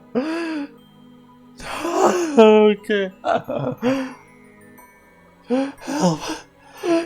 Don't kill me. Yeah. Take it. What? That's your share. Should last you long enough. God, why did you take my help? What do you mean by share? Why? My arm. My arm. Don't put me down, please. Help, someone help. The witch with her miracle blood had regressed into an ordinary girl, and she cried in pain like a small child.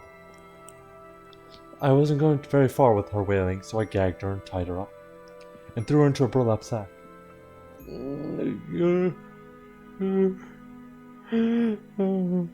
Nothing personal, I just need your blood.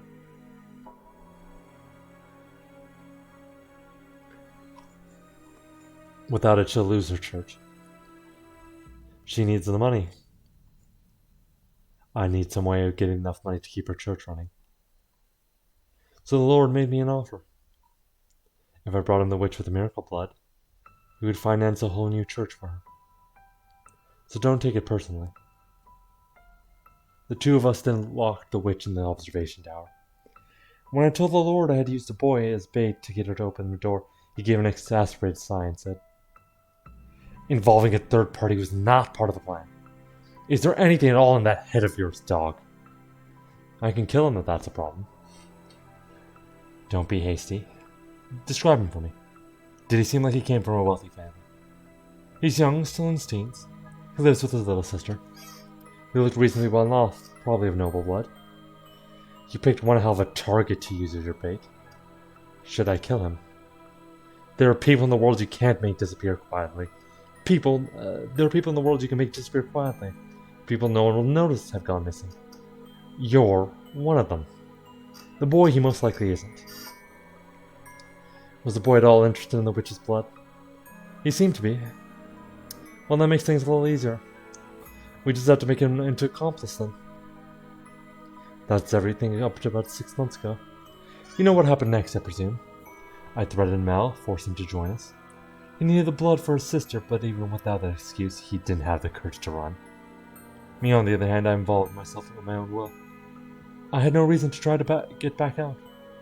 In fact, being put in charge of one of the 3 keys gave me an excuse to meet up with her more often. The arrangement was quite beneficial to me. Hey, I heard the news. You were selected to be part of the Lord's personal guard. Now you got it made. Congratulations. You exaggerate, it's nothing. Oh, now, no need to be humble. He wouldn't have picked you if he didn't really trust you. That's a very angry mouth opening, Mosca, on Jacopo. It really sells like emotion of it being over exaggerated, like well beyond a mouth should open. Like if this was animated, that would be the point where it's stretching past what the model what is on model, and then breaking back in. Everyone around here knows just how hard it is to earn the Lord's trust. If you say so. It hasn't been easy for him, I hear. He only assigns those he really trusts to work so close to him. I hope you're right. He trusts you, I'm sure of it. I can't tell her real reason until I suddenly became his guard. And I've got some more exciting news too. The Lord sent a messenger for me earlier. Apparently he's building a new church and he wants me to serve as a nun there. Can you believe it? You shouldn't be surprised. You are the city's saintess, after all. It's a little wonder you would be his first choice. I really don't think I'm that important. Do you not want the position? No, I'm delighted to have such an incredible opportunity. This will allow me to help so many more people than before. It's wonderful news. That's good to hear. Tell me I'm not wrong in thinking helping people is the one thing you want. More than anything else, am I? Right. That's what I want more than anything else in the world. I see. Hey, smile for me, would you? I've been smiling this whole time, haven't I? No, not just now. Forever. Of course, when I'm with you, nothing could possibly take a smile off my face. I'm glad to hear it. I never knew someone could lose so much weight while still eating every day. We might have to increase your portions. If there's anything in particular you want, just tell me. I hear children's voices. From outside, I hear children's voices. Ah, the kids here to see the saintess. It's gotten quite noisy out there of late, yes? Oh, saintess. Your voice has gotten raspy too. Was that my doing? Did I take your voice? That's unfortunate. To me, your voice had far more value than your blood. And I took that away from you. Yes, you 3 took everything from me. So we did. Enough chatter, dog. The Lord's scheme was a success. The witch's blood brought with it an influx of donations, which the Lord invested in various businesses in the city. I still have no idea if the blood actually has miraculous powers. But there were certainly people claiming to have been healed by it. It wasn't long before people who weren't sick started making use of the supposed cure-all medication. Saying it had preventative properties as well. As word of the elixir spread, the Lord's prophets grew in kind. One fact was undeniable. The witch's blood stimulated the city's dramatic growth.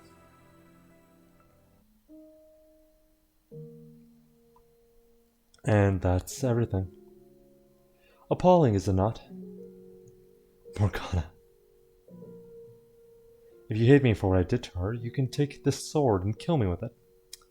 And you can have my key. I won't put up a fight. You have the right to exact punishment on me. Killing you would accomplish nothing. It is neither my place to forgive nor punish you. As much as it would make me feel better, doing so would serve no meaningful purpose.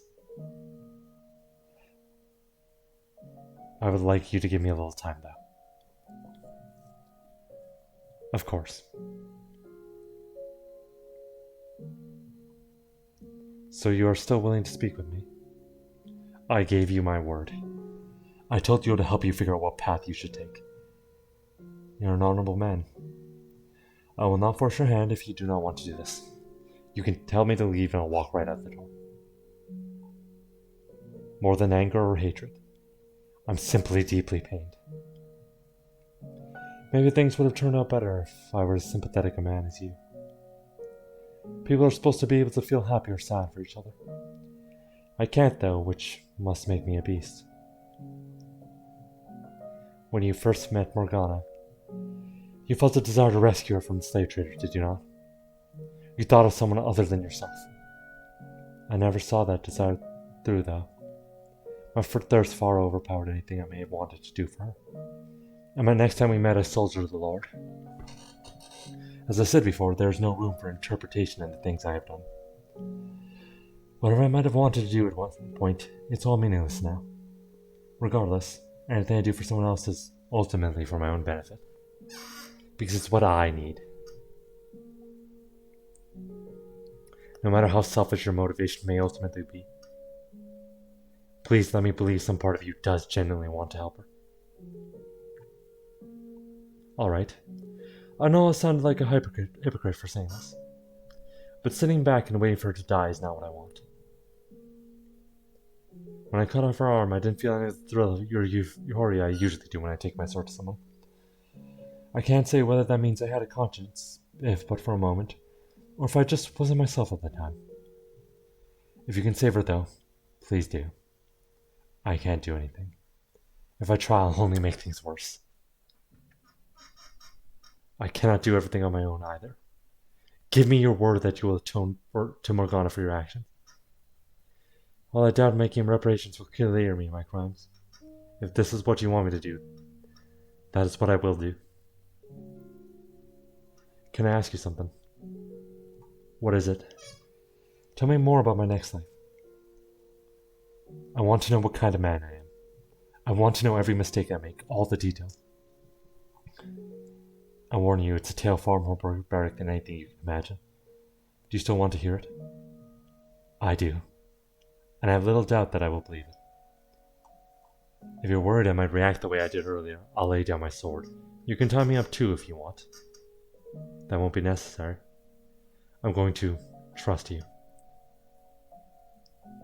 I'll tell you the whole hopelessly tragic truth.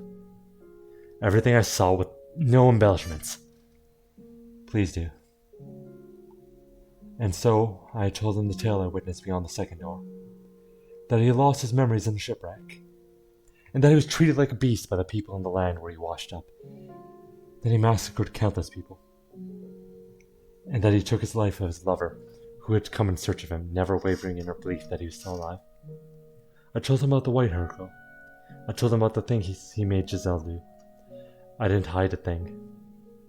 As I spoke, he would occasionally grimace, or his eyes would go wide for a moment, but not once did he interrupt me. He sat there in silence until I finished. You weren't kidding. That was far worse than I had imagined. In the truth, though, you become the target of Morgana's loathing and you are led back to this mansion. That is what lies in your future. As difficult as may be to comprehend, that person is you. The man who does all those things hundreds of years from now is you. I really am a beast. A horrendous, precarious creature. As I interrupted, when you lost your memory, you also lost everything you used to suppress your nature. You lost the foundation you had built, and as a result, you were no longer able to maintain that balance. Would that mean that what I am now is, comparatively speaking, human? No, I'm different. I'm no different now. I have no more control over myself when I'm killing people than the man you describe. You've seen me do reprehensible. Wow, I'm reprehensible things, and in spite of that, you were never condescending or insulting. Never acted disgusted or afraid of me. Are all angels as compassionate as you? I am not an angel. I was simply biting my tongue. Oh. Are you afraid of me then? I am not afraid of you, no. What are you then? I don't understand. I have the belief that now is not the appropriate time for me to allow my personal feelings to influence my actions. My task is to save Morgana. If I'm to be honest with you for a moment, I despise the man you are in the future.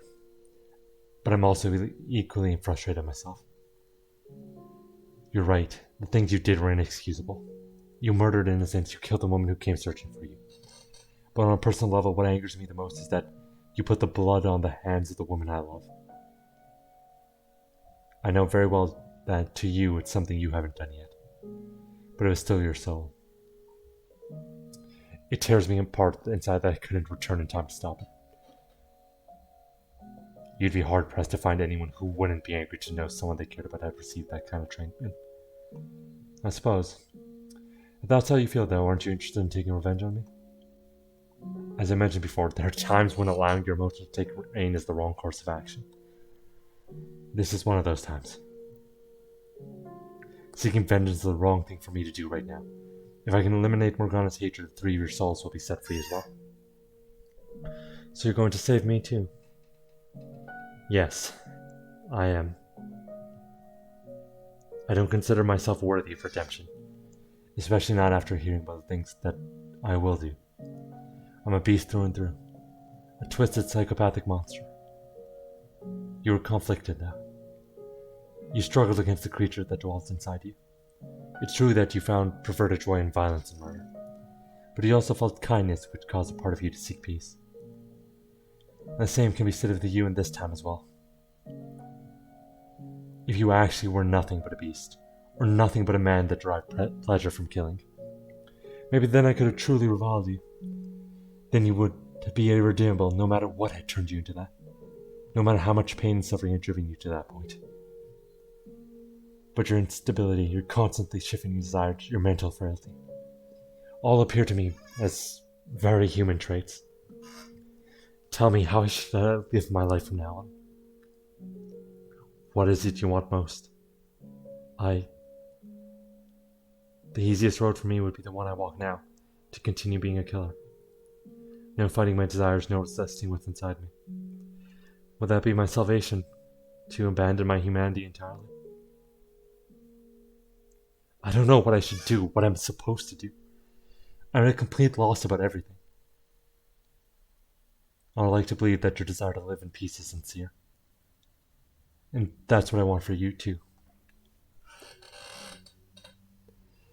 There's interesting stuff in parallels about trying to constantly renegotiate your nature and what you want out of life, etc. With the other characters happening here as well. Like, clearly Yukumasa is the worst, but it'll be the more trying path, yes, because you will have to fight against your nature to stay on it. But we live in the human world. And you also have Pauline, who wants the same thing, extending her hand for you, inviting you to join her. So I encourage you to suppress your urges. Your life will not be easy for it, but I implore you to take the rocky road for your own sake and for hers. Even if it means my entire life is built on a foundation of lies. Before today, I believed it was wrong not to be true to oneself.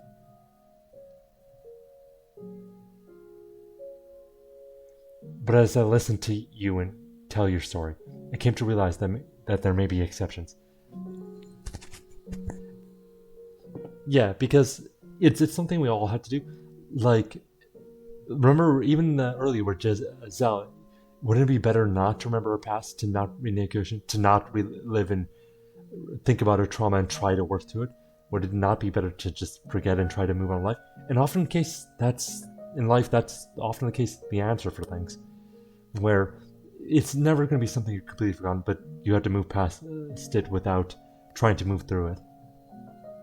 But other times, it's worth, trying to work through your feelings and everything.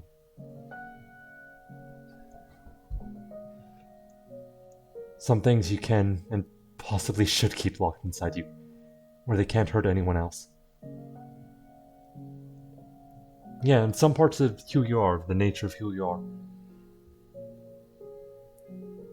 Like, people should accept others and who they are in their nature, but that doesn't mean there aren't parts of you that you should try to change. However, I think you have a tendency to try to act too perfect around her, both in this life and the next. You cover up so much of yourself, you can become an entirely different person. You can be your conflicted, imperfect self around her. The man you are right now, lost and trying to find his way. Just like she doesn't need to be the perfect nun. And Giselle didn't need to be this, and Michelle doesn't need to be this paragon of masculinity that he wishes he was. What you need most is restraint. I see. So tell me, do you think my future can be changed? I don't know for certain, so all I can do is speculate. But as you share the same soul, I expect any changes you make now will be reflected in your future incarnation. I have my work cut out for me then. Pauline, she believed in me. She put her faith in a beast and went out in search of him. I cannot allow myself to be the kind of monster that would murder a woman like her. I have to change. I will change the future. You can do it. When my life here comes to an end, I vow to make my next one better. Thank you for listening to me. And thank you for giving me guidance. I can't say I'm particularly suited for the job. Knowing that my words are going to influence the direction of another's life is an unimaginable amount of pressure. No, I say you pull it off well enough. If you ever decide to quit being an angel, you'd make a damn convincing missionary. I have no interest in being a missionary. And as I've told you, I'm not an angel. That's too bad. I joined the Church of Michelle. Don't look at me like that, I'm just kidding. Now, can I get angry at you? As I've been telling you, I'm an ordinary man. I'm not special in any way like you seem to think I am. You're not ordinary. You're different, but not in the same way I am. I wouldn't ask any normal man to show me how to lead my life. I see. Although what passes for normal differs from person to person, I suppose. Just as I don't think you're normal, I'm sure there are people out there who do. Perhaps. Maybe they're just able to see my desire to be normal. I love how even still constantly thinking about it.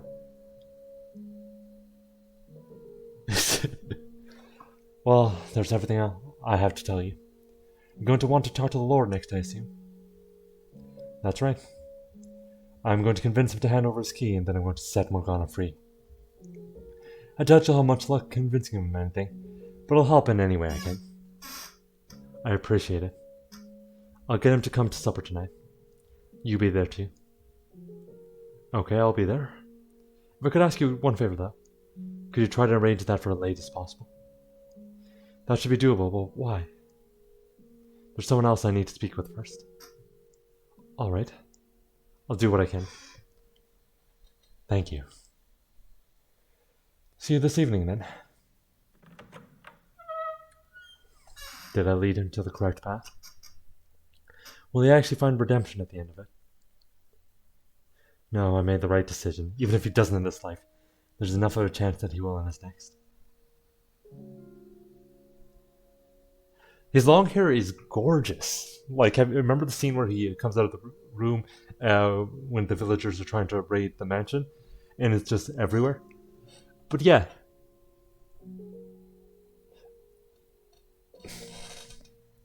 And while, he would hate it, and Morgana mentions it constantly, his body is close to that of God and angels, and that,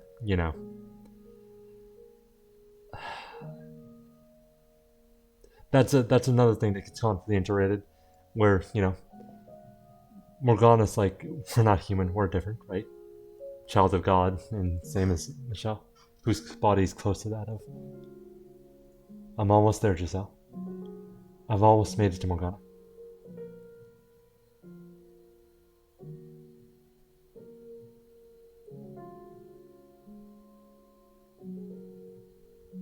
All that is left to speak with the Lord. Stay focused, Michelle. The pieces I have still don't fit together yet. And while I need a reincarnation in other lives were common. The one thing where this game is pretty inaccurate is considering how many people in this time period are talking about their next life, uh, especially considering Christian dogma, where that would not be a thing. As Morgana told it, the Lord was a cruel man from the moment she first saw him.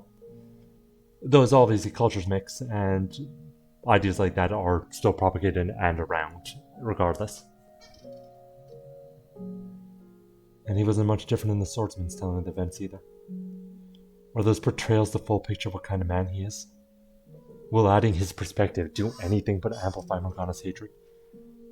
And if he really is exactly the man he's been made out to be, then how do you explain his eternal struggle from the third door?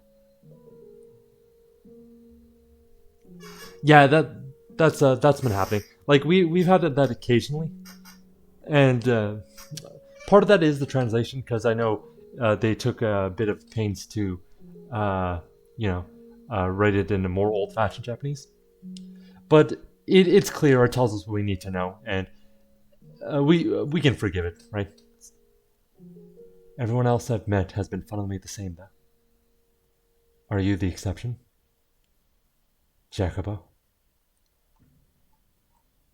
Morgana found joy in her life during her 3 years at the brothel, and she wept about not being given the opportunity to thank them. So maybe Maria is more likely to assuage Morgana's animosity. I have to hear what she has to say. I can barely move my right arm. I can't feel my fingers at all. It burns. I've managed this long, but damned if it doesn't hurt.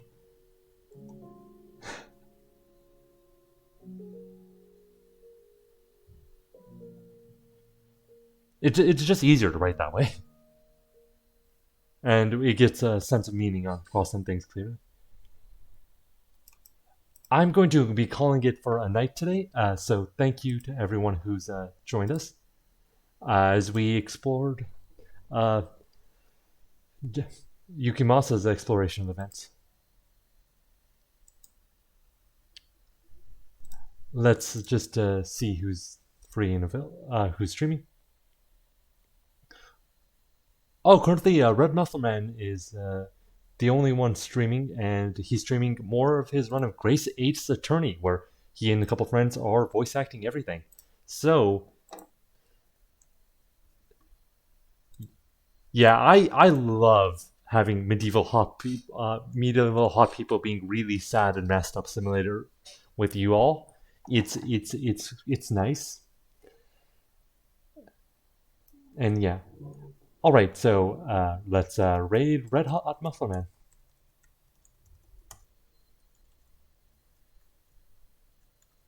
Just give me 1 second.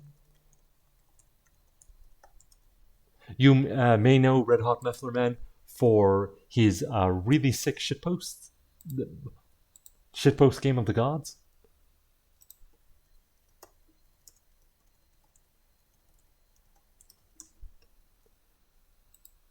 Oh, I'm mistyping his name. Give me a second.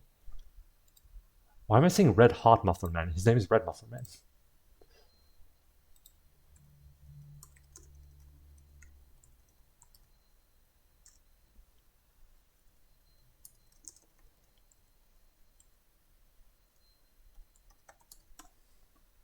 Okay, we're finally getting ready to send off.